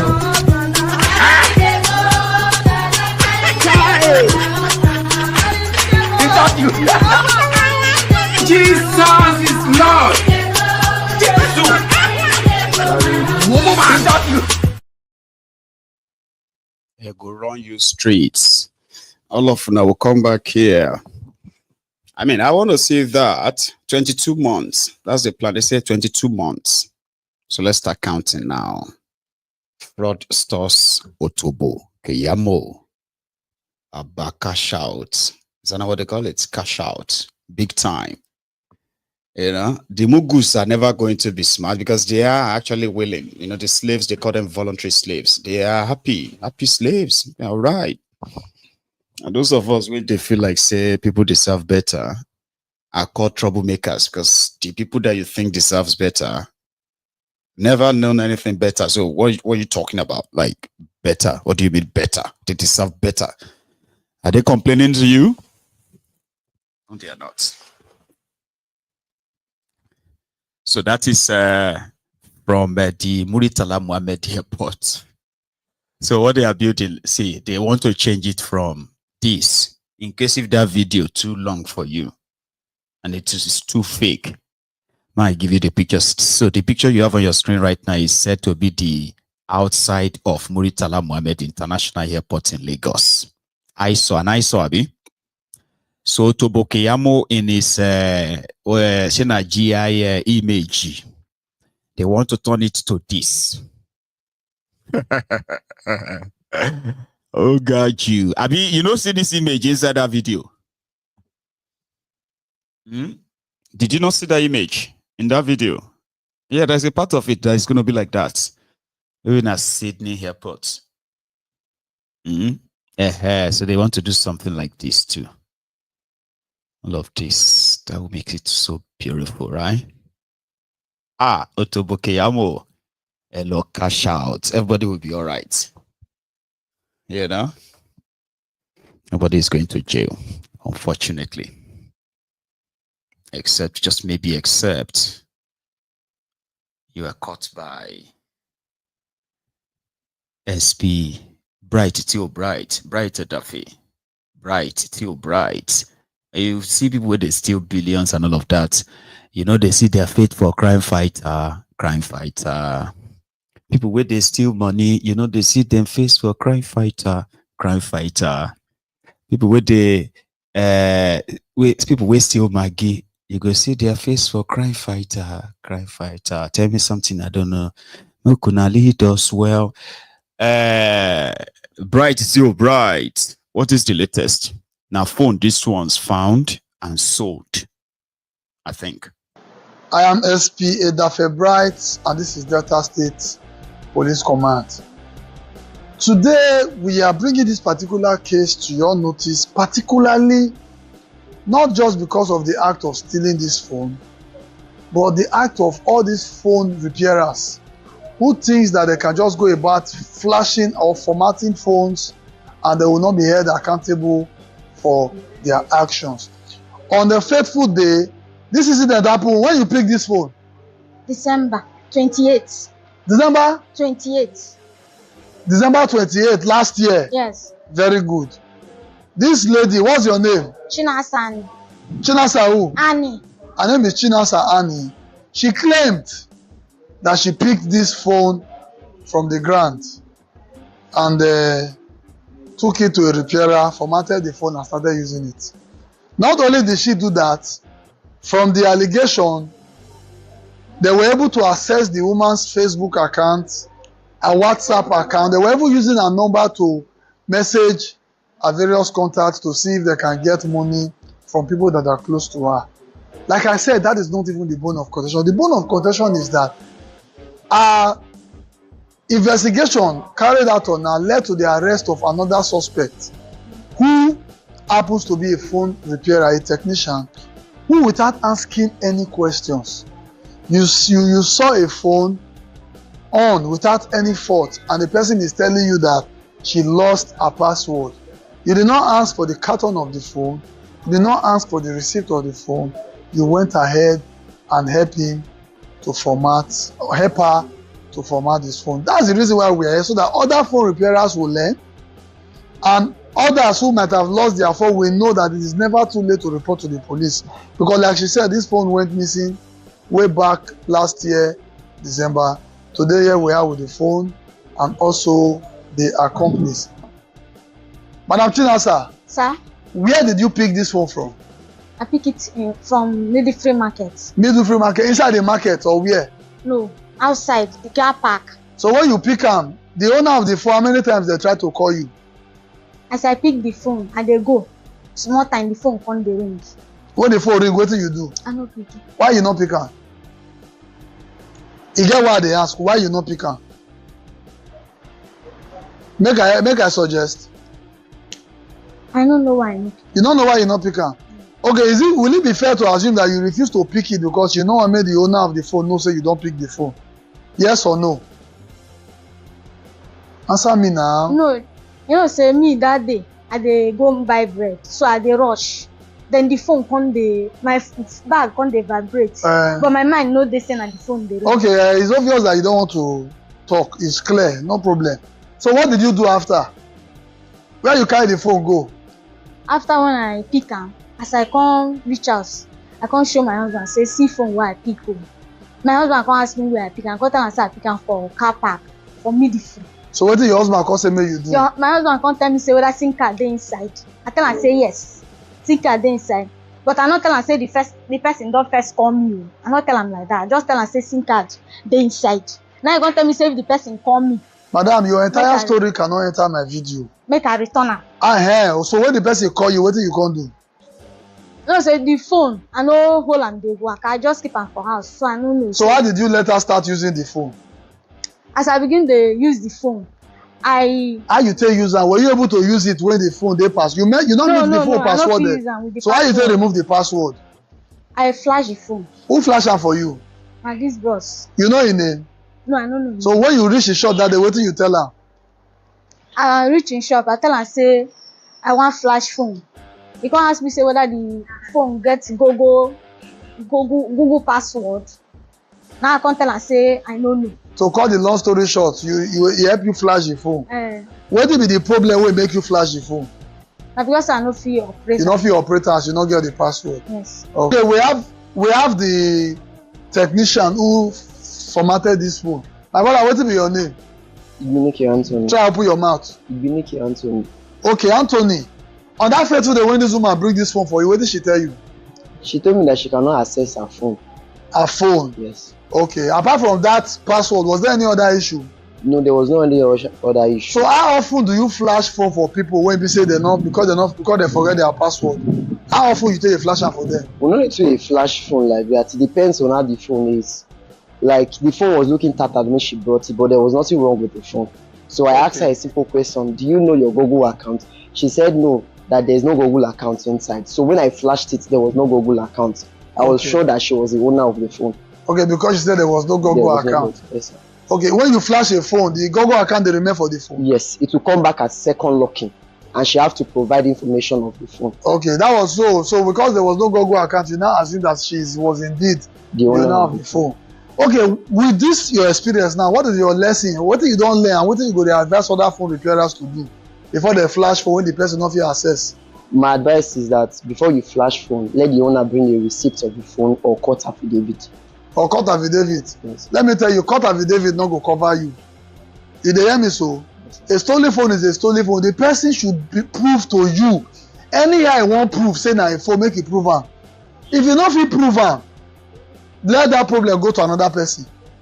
Are you hearing me? Now for you don't already enter. I'm speaking to those who might be watching that are into this business of flashing phones for people. Because if you don't flash, they will not steal people's phone. If you don't flash, they will not pick phone and decline the call when the owners are trying to call them. Thank you. I am SP Edafe Bright, and this is that. SP Edafe Bright. In the era, if SP Edafe Bright is the one that is interrogating you for any what do you call it, for any crime, but just pack your bag, you dey go jail. Do you understand? If for any reason you jam Bright anywhere, Bright, his line of questioning will remind you that Baba, you go do jail. I swear you go now jail, but you don't enter. She ain't going to tell you, you don't enter. What is your own advice for other people? Like you're done, you are going to jail. So now that you are going to jail, what is your advice for other people that does the same thing you just did? So I will advise them not to, please. My advice for everybody is that you have to give advice. It'll be like that for that Christmas. Remember that time when we were younger? I don't know if they still do that though. Yeah, they would take all of us to go and see Santa, Father Christmas. And then once you finish, you see all these cameras, microphone. They will come to you and say, "Oh, how are you? Oh, what is your message? Can you message? You know, can you go to your first of all? What do you want to tell everybody at home? I just want to say thank you to my, that kind of a thing, right? It's mental. So to Bright Duffy, just keep it coming, okay? It's a good concept to kind of like using explaining to people the characters that makes up their policemen, and in fact how the policing works in that contraption. So that one that is making in the public is just a fraction of what it is like behind the scene. I have been in that situation before. So you are guilty. The only thing is, if you can pay them, maybe they can let you go. But that also depends. But we'll leave that one, okay? And stop by. You see, there are others that are worse than Bright. Because Bright just want to use your story to teach others, to tell them that whatever you do not end up in our net. If you end up in our net, there's always going to be something for you. Others, Baba, they will take care of it on the street, like this rogue policeman.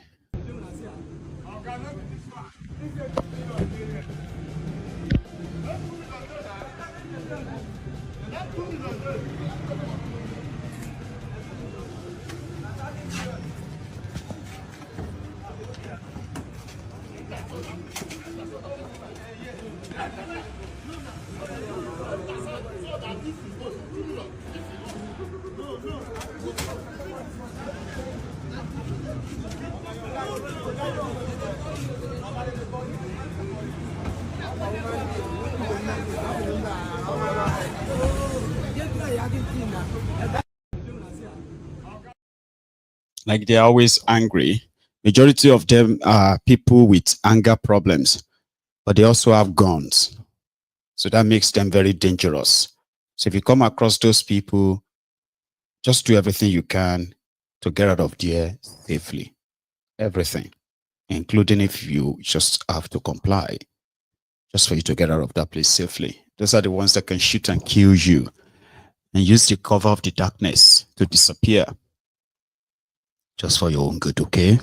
So Bright, thank you for all you do. Because there are places where, okay, I'm going to come to that one. That's just on the side. Take a look at this road, somewhere in Kaduna. Look at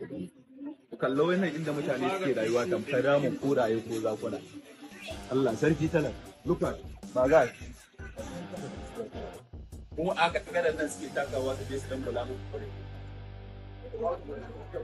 Gwamnatin nan da bakin da ta yi mana alƙawari za ta yi mana aiki a rigasa, amma har yanzu rigasa ba wani abu da aka yi mana wanda za mu ce gashi ci gaba ne.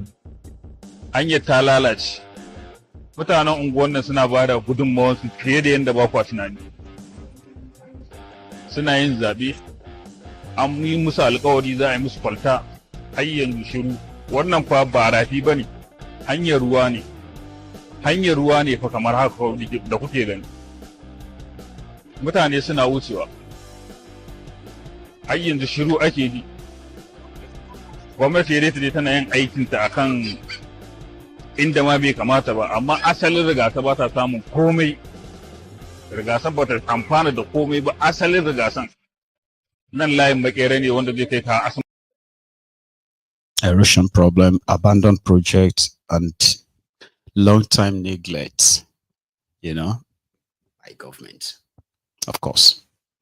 Meanwhile, in Kaduna, the state capital, their governor had an elaborate ceremony because he wanted to give fertilizers to farmers.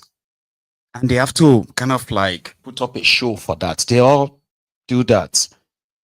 Put up a show rather than announce to these farmers and say, listen, no, we now have a certain number or a certain bags of fertilizers that are now available for farmers. All you have to do is just come with your ration card, come with your ID card, or come with whatever it is, and you can access them at so location. If they did that, they won't have something to show to people and say they are investing in agriculture. So they have to put together, mobilize people, ferry them, transport them all over the state, and put them in a spot. And they also loaded the fertilizers in the open like that, where everyone is so happy that they will probably, like maybe 1,000 of them will go home with, or maybe 100 of them will go home with a bag of fertilizer, subsidized fertilizers. Even the money they take organize this gathering can still possibly buy them another maybe 100 bags. Here, the usual.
No, it's not safe, Jared. Do you really need anybody to tell you that?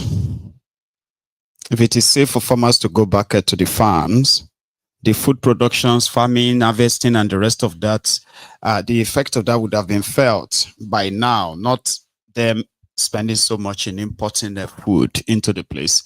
So what that one is showing is called performative. He needed that clip, he needed all of that. Waiting all these religious people they do for where they want to share fertilizers. What are those political jobbers doing there with their banners and all of that for where they want to share fertilizers to farmers? Because it is all charade. It is all performative, like theatric. Let's just put up a show. 400 trucks of fertilizers to be given to. Why do you have to drive fertilizers in bags and they open? Because like then you brought in their emirs, their palace guard. You brought it like. But the intention is just to show to people that once you give them fertilizers, there is so much food in Kaduna now. Meanwhile, you would expect that and say, oh, you know what? If these guys are giving them fertilizers, that means by this time next year, there should be this bountiful harvest. Then you don't see any harvest. And then you'll be asking yourself, what happened? What happened to the last year fertilizers? They say, Boko Haram don't collect about 2/3 of the farms. So they have killed half of the farmers. And as it is right now, now person we see Alpha and go they ask Alpha say be Alpha we born. If they ask for be how you want to take Sabisi about how you want to take those in Alpha Juno to Emperor. You know that kind of thing. Now, when you see the farmers who collected the fertilizers, collected money, that's where you can ask them how far with their farms. It's a sorry situation. So somebody was asking me there that how safe it is. It is not. It is right now. You know, the food inflation in Nigeria, this is, you know, they had rainy season and this is supposed to be the planting season. So what happened to the last year farming? Because majority of them ended up in the hands of the terrorists. They can't tell you that. They had what is called the Anchor Borrowers Program, where they took over 4 trillion naira loan from the African Development Bank under Bokwari. They couldn't pay back from that loan till now, because most of the farmers they allegedly gave the money to, the fertilizers, the, you know, farming tools and the rest of that. Most of them are either right now farming for the terrorists because their territory and their farms are now in the territories of ungoverned areas. Ungoverned areas are the areas where the terrorists are now controlling. They don't have police stations, they don't have military posts, they don't have anything. If you get lost within that territory, you are in a different country. Here you get inside Nigeria. There are many Nigerians. Ungoverned territory. But our government announced it, they said ungoverned territories inside Nigeria, controlled by the different kinds of terrorists as we speak. And the people in those areas, they have been left to the mercy of these terrorists. They are paying taxes. Some of them are working on the farms to pay their taxes to these terrorists in order to stay alive. For the areas where some of them are still farming, they pay taxes to plants, they pay taxes to terrorists, so they pay taxes to harvest their farms. And they must remain loyal to them, or else they will come and pick out anybody they suspected to be an informant and they will slaughter him. As a warning to others. Kill him, kill his family, kill everybody. Nigeria has abandoned them to these terrorists. These areas exist from Kwara State straight to Niger State, to Katsina, to Borno, to Taraba, to all these areas. You will see all these forests where these terrorists have completely cut off people from Nigeria. And there is no effort in actually getting them back on. But they don't tell you that. Telling you that to mean indeed the contraption is falling apart. They can't tell you that. You know what I mean? And for the future of the leaders of tomorrow, well, they are currently at which is the other place? Load Cross in Lagos. Sabo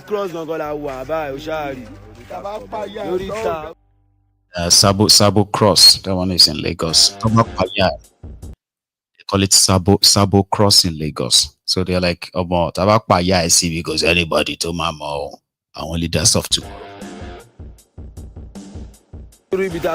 Sabo Cross no gola wa ba Oshari. Orita bogo. Oshari bi da wa. Oshari bi don pe Sabo Cross Oshari bridge. Sabo Cross dojúbolẹ̀ gangan ni Oshari woro. Oshari ko ton pe woro. Oshari woro kola tu wo yi. Bí àyìn rẹ̀ tẹ́ bá bẹ́ ìgò kọ́lẹ̀ ríṣà wa kò dọ́kú tó máa búrẹ́ òpá mọ́tà ní ogun ètè ní mọ́ ìwọ̀n ìlà ní sọ́mọ́ ìwọ̀n ìlà ní ẹ ṣáà rí àwọn ọmọ ìrọ́ tó ná kíríkà ẹ ṣáà rí inú ooru wa. Our leaders of tomorrow, maybe not though, maybe not, but don't rule him out. You know, in the northeast of or northwest of Nigeria, it is Lakurawa versus the local hunters in today's Nigeria. Reality from fiction.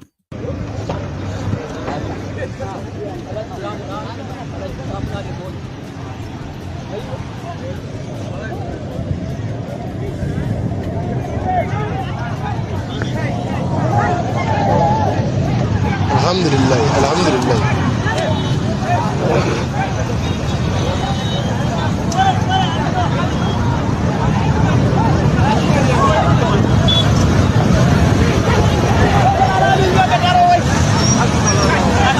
Alhaji Bala. Alhaji Bala. Alhaji Allah. Alhaji Allah. Alhaji Allah.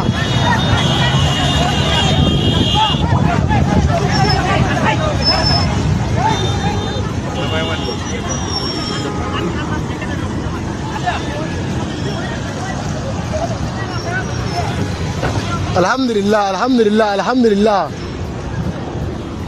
Mun fito da kuma mu shiga cikin garin yasa da insha Allah. Don bi dokar kowa ya hawo mana mota. Wallahi ba mai hawa.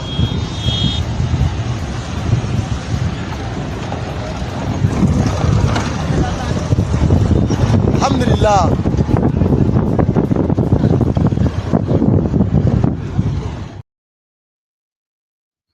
So for your information, that is how the locals are organizing themselves and protecting their communities by going after the known, recognized bases of these terrorists in their domains. And those brave people you saw in that video, young and old, many of them have been killed repeatedly. So many of them have actually been kidnapped and killed simply because of that bravery, right? That they have sort of like deployed since Nigeria can really protect them. Although it is believed that, as they are called, the JTF, civilian JTF, is a joint task force. Or in reality, when they talk about going after the terrorists, that is what that means. The whole community will come out. Everybody carry what you get, anything where you get, more enter that place. But I haven't seen that opportunity allowed for us in the South. Somehow it's like, dude, do we need anyone to actually grant us that, what do you call it? To grant us that approval of coming together as a community like that and arm ourselves and go after these terrorists? Then I just remembered, don't let us pretend that there are no people in the southern part of Nigeria who have stood up, made move. Some have paid with their lives. Yeah. Some escaped being killed. Another prominent one, Mazi Nnamdi Kanu, is currently standing trial for terrorism. Yeah? Simply because he put together the local community people who came together to form a security outfit, ESN, to ward off these terrorists. Nnamdi Kanu is locked up, nearly killed, but many people have been killed for that. So you will love to see that in the South, but it may never happen. You see, gone are the days when it was easier for analysts to give us reasons why the Southerners are incapacitated or the Southerners are prevented from fighting back or defending themselves, was because the person in charge was a Fulani. Remember that time when it was convenient for people to tell you that and say, oh, it's because it's the Fulani. Now you have a Yoruba man as your president, a Southerner. But the situation is still the same. It is.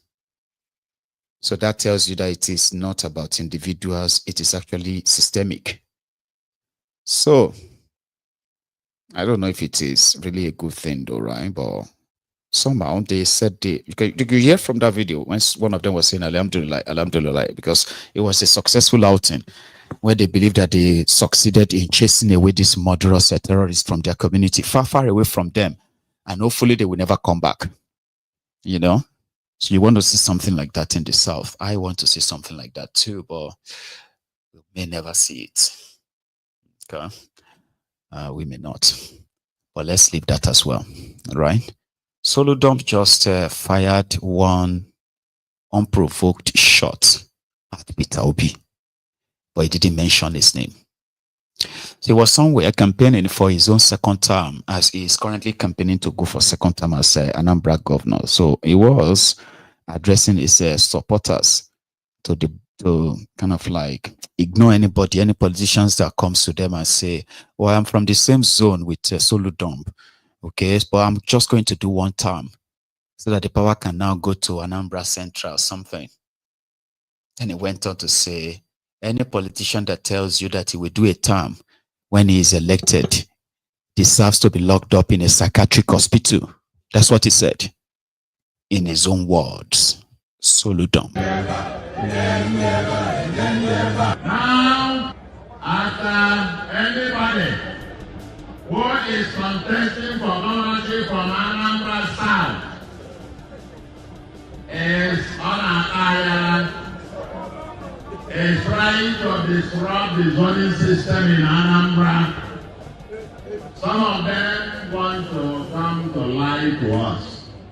How can anybody with brain, you think you are talking to fools? You come to people and say, I will do only one thing. Anybody, any politician who said that must be sent to a psychiatric home. Because the person must have some mental problem. When the Constitution allows you to stay up to 8 years, they come and tell us, I'm going to spend 1 term. Tell us where it has ever happened. Anybody who is saying I'm going to do 1 term is a psychiatric examination. Because you are taking everybody else to the fool. Anambra, we have advanced. There are calibers and categories of people that Anambra has since gone much higher. We are not going to go back. Street urchins. Anambra has no place for street urchins. Anambra has no place for street urchins. Members of them whose secondary school certificates are questionable. Because without school, they have no school cert. I tell you, some of them have no school cert. They want to be governor of Anambra. They want to be governor of Anambra. Anambra of the Nigerians, West, and quite the 4 reasons of this world. Of Odumego Ojuko, Elese Kweme, Dino Melaye. That's the state we are talking about. I am getting angry actually. What do you think of that? They want to be governor of Anambra? Very annoying. Which one? When the GC, you don't know who took it for them. Anambra.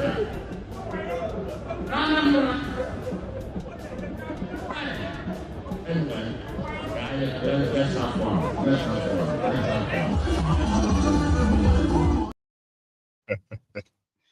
Solo dump. I mean, I don't know if it is pomposity, like, you know, or it is just what their politics eventually turned them into. And, or maybe some of you had great expectations of him. And right now you are so disappointed, like, why is he acting or behaving like, anyway, to them it is the politics. Okay. And you have to do everything you can to keep that power. Just like Rufai and his old video of why politicians always get so desperate, especially for power, resurfaced again in the midst of Rufai's coalition and all other campaigns. Have you seen, or you possibly have seen this video before? Consider this as a throwback. Rufai, Kaduna Little Finger. We have no politics of public interest or public good. And you know, the politicians proudly tell you that politics is about interest. If they don't get what they want, they are ready to collapse the system. Every military coup in Nigeria's history was engineered by civilians. They have lost elections, rightly or wrongly. If a politician contests for a position and he doesn't get it, he will not support a party member that got the nomination. He will rather move to the opposition and ensure that the person that defeated him, fair and square, loses the election. So we have a political culture where the primacy of personal interest trumps everything else. Now, what is the difference between human beings and animals? So it is with most Nigerian politicians. Everyone for himself. No one for the country. No one even for the party. It's an interesting political culture and it's ingrained. Politicians believe that is the way, that is politics. And to change it will take quite an effort. This is a problem, and until we fix our politics, we'll continue to we have no politics of public interest. Hellfire, do not little finger. It goes on and on and on. You know, the Prime Minister of St. Lucia, I don't know his name, Henry Pierre, something or something, doesn't matter, has released a statement condemning the opposition in Nigeria who have been chastising thiefnubu for being generous towards them on their island. thiefnubu gave all the St. Lucian children scholarship to university level, and they can come to Nigeria to have attend any university in Nigeria that will be funded by Nigeria. thiefnubu also pledged and has already started the process of sending over 5,000 doctors. 5,000 doctors, nurses, medical practitioners to St. Lucia on the bill of Nigeria to go and work there in their healthcare system. Are you aware? So this person is now saying, are you not happy that thiefnubu is trying to retrace back all the old slaves that they took from Africa? Why are you all trying to politicize it?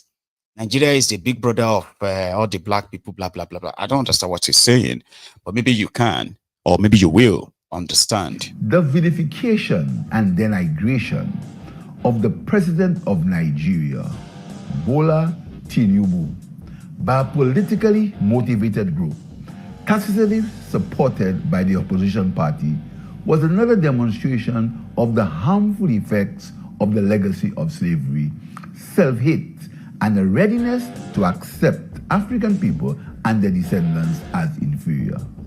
That behavior was nothing short of shameful and disgraceful. Had the visit been by a head of state from another country, the reception from that group would have been at the least respectful. To the government and people of the Republic of Nigeria, the government and people of St. Lucia have been honored by the visit of your presidents and look forward to establishing and deepening economic, social, and cultural ties with your country. I am pleased that during the visit of the president and his delegation, several memoranda of understanding were established for fostering economic, social, and educational relations with St. Lucia and the OECS. My administration will do its best to ensure that these MOUs bear fruit at the earliest possible. Nuisance Lele. Nuisance Lele. Complete stark weary. No be your fault, Baba. It is because your island is a transit hub for the drug traffickers, and Kolu and his confidant called Shaguri, Gilbert Shaguri, who facilitated this meeting. And whatever it is that the deal behind this so nonsense, yeah. thiefnubu is from Nigeria, the poorest capital, so the poorest capital of the poor people. Or how do you put that again now? Yeah, the country with the highest number of the poor people. That means the poorest people's capital of the world. Okay, so they are on in that same country, Mr. Pierre Philip. In that same country where this mofo came to promise you free education to university and scholarship for your children, healthcare for your people. In that same country, over 22 million school-age children are currently on the streets, right? You know, out of school children, just so you know. And an average Nigerian is currently being subjected to go and take a student loan to fund education, the same education that thiefnubu gave your people for free. So forget about memorandum of any understanding. It's not worth the paper that is signed on. Whatever thiefnubu gives to you right now, collect it no go last. Nobody's going to honor it. Just so you know, Mr. Pierre. So this video you are making to tell people that it's childish. It's very, very, I be weary lele yini. Eh? That's impossible. So by druggy, intercontinental drug dealer, drug addict, Jagabanditi, the Pablo Escobar of Nigeria. Kí ló fẹ́ fà sọ́kòsọ́ láti ara kí ló ti ń pè yìí? Mr. Pierre, abẹ́ ìṣirè ni.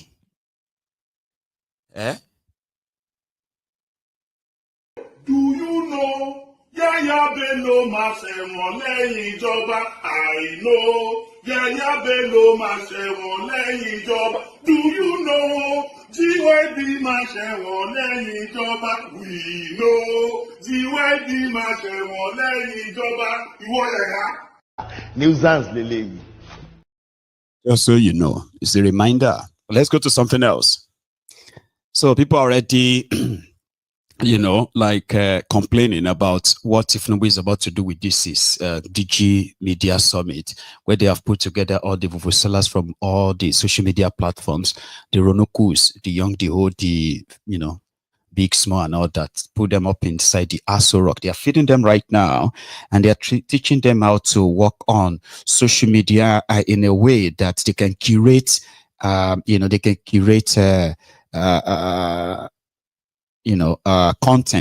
curate content in such a way that, you see, they are not just going to be pushing propaganda. They are going to be pushing classic propagandas that will be back with government data, as it's going to be the source, making them look like they are presenting something meaningful while they are not. So they are teaching them all of that, how to hack accounts, how to hack pages, how to change the narrative when people are pretty much bashing the government. They are teaching them right now.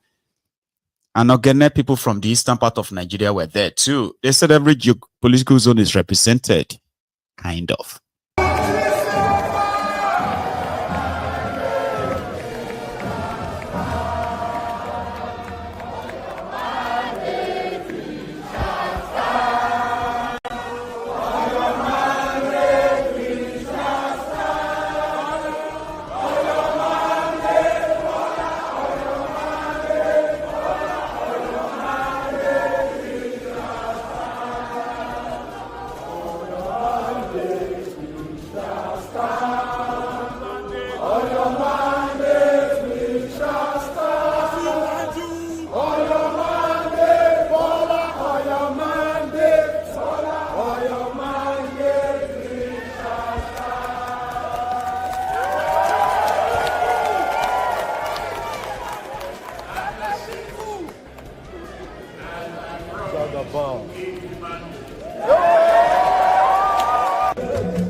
They're dancing organ there. Everybody they inside the Aso Rock right now, eating rice, because rat is cooking. Just so you know. The drummers, they are also cooking for Solo Makinde Ibadan. Ahead of 2027, I caught this on my way back before we round it up.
Anyway, thank you very much, everyone. Okay. And to those of you who actually stayed back, who continue to like, share, and continue to invite others, I want to say a big thank you to you. Thank you. So this is going to be us drawing the curtains in this hour. We can't take calls. We've had an interesting night. I've had fun. I've had an enlightenment, and indeed seems like a night well spent. So thank you for sharing that with Maiyegun. Please, if you are, as you are leaving, remember, don't forget to like the broadcast if you haven't already, okay? So it's going to be a good night from here. Good night.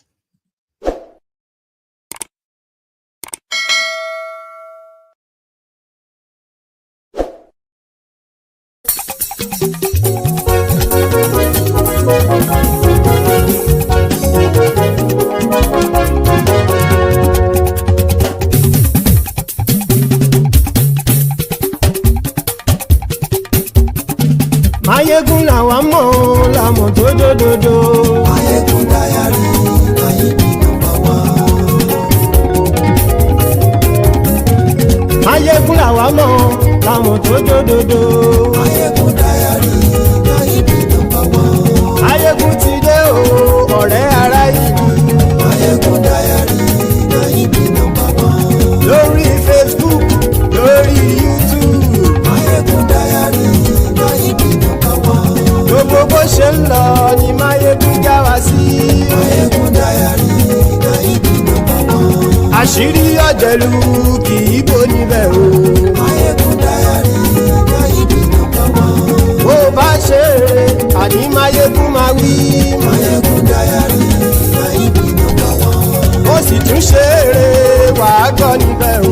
Maiyegun Diary, Maiyegun #1. Maiyegun Diary, Diary political. Maiyegun Diary, Maiyegun #1. Godfatherism kò sí lọ́rọ̀ Maiyegun. Maiyegun Diary, Maiyegun #1. Ẹ farabalẹ̀ sẹ́ o kẹgọ́rọ̀ lẹ́nu o. Maiyegun Diary, Maiyegun #1. Àní Maiyegun làwa mọ̀ tó dòdòdò. Maiyegun Diary, Maiyegun #1.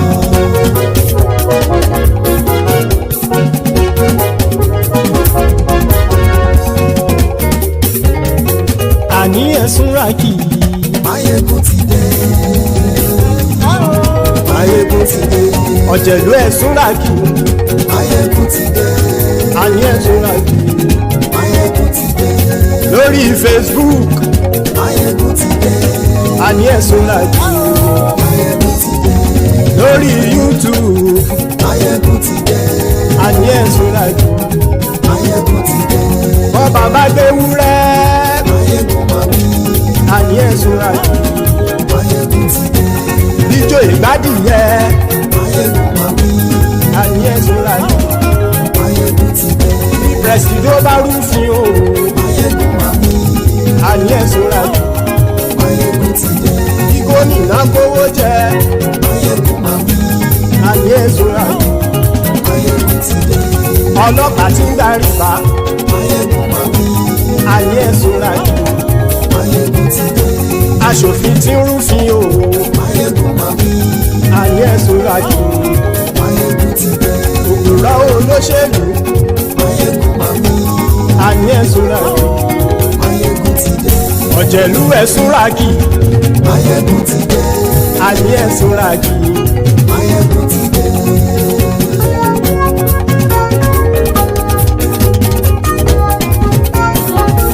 Maiyegun ti dé. Gbogbo ọ̀jẹ̀lú ẹ̀sùn ràkì. Maiyegun ti dé. Gbogbo ọ̀jẹ̀lú ẹ̀sùn ràkì. Ṣùgbọ́n ní bá ti ṣe èyí tó yẹ kí wọ́n ṣe, ọmọ bá dèrò ní fi wọ́n níran o. Maiyegun ti dé. Gbogbo ọ̀jẹ̀lú ẹ̀sùn ràkì. Maiyegun ti dé. Gbogbo ọ̀jẹ̀lú ẹ̀sùn ràkì. Ṣùgbọ́n ní bá ti ṣe èyí tó yẹ kí wọ́n ṣe, ọmọ bá dèrò ní fi wọ́n níran. wọ́n fowó bẹ́ẹ̀ o Maiyegun ó sọ pé wọ́n ò bẹ́ẹ̀ wọ́n fowó bẹ́ẹ̀ Maiyegun ó sọ pé wọ́n ò bẹ́ẹ̀ oníkan ṣáàtì ṣe èyí tó yẹ kí wọ́n ṣe fáwọn ará ìlú tó gbé wọn débẹ̀ o àyè. Maiyegun ti dé gbogbo ọ̀jẹ̀lú ẹ̀ súnra kì. Maiyegun ti dé gbogbo ọ̀jẹ̀lú ẹ̀ súnra kì. ṣùgbọ́n ní bá ti ṣe yìí tó yẹ kí wọ́n ṣe ọmọ bá dẹ́rọ̀ ò ní fi wọ́n níran. kì máa yí ṣe eré ọ̀rọ̀ yìí kì í ṣe ẹ̀fẹ̀ kì máa yí ṣe eré ọ̀rọ̀ yìí kì í ṣe ẹ̀fẹ̀ ẹni bá ti lè lẹ́bọ̀ lẹ́rù o ọmọ bá dèrò kàṣàyè tú wọn síta. Maiyegun ti dé gbogbo ọ̀jẹ̀lú ẹ̀ súnra kì. Maiyegun ti dé gbogbo ọ̀jẹ̀lú ẹ̀ súnra kì. ṣùgbọ́n ní bá ti ṣe yìí tó yẹ kí wọ́n ṣe ọmọ bá dẹ́rọ̀ ò ní fi wọ́n níran. tẹnitẹni ọmọ Maiyegun ọ̀rẹ́ ara ìlú mọ̀mọ́ ni mo fọlọ́hún sọ ẹ̀ bá kìlẹ́bù lóòótọ́ olódodo ìlú ọ̀tá ìlú mọ̀mọ́ ni ìwọ ṣá máa ń ṣọ́ra kò sì mọ́ bẹ̀rù bọ́tà lè rí bóníṣègùn lé káwọn mọ̀mọ́ fi ṣera wọn ni ó ti dẹrùn tí wọn ò gbọ́dọ̀ sì mọ́ bẹ̀. èèpo ọ̀gọ̀ lọmọ bá dérò tàjẹ́ ò gbọ́dọ̀ jẹ́ ó ti jọba lórí àbínú ẹni kò sì mọ́ bùyà àìsíwọ́lu ní ẹnìkẹ́ ìgbódì ẹyin lábàrá o ó kó ẹni tó bá dán wò á kàmù. Maiyegun ti dé gbogbo ọ̀jẹ̀lú ẹ̀ túnra kì. Maiyegun ti dé gbogbo ọ̀jẹ̀lú ẹ̀ túnra kì o ẹni bá ti ṣe yìí tó yẹ kí wọ́n ṣe ọmọ bá dèrò òní fi wọ́n níran o. Maiyegun ti dé gbogbo ọ̀jẹ̀lú ẹ̀ súnra kì. Maiyegun ti dé gbogbo ọ̀jẹ̀lú ẹ̀ súnra kì. ṣùgbọ́n ní bá ti ṣe yìí tó yẹ kí wọ́n ṣe ọmọ bá dẹ́rọ̀ ò ní fi wọ́n níran.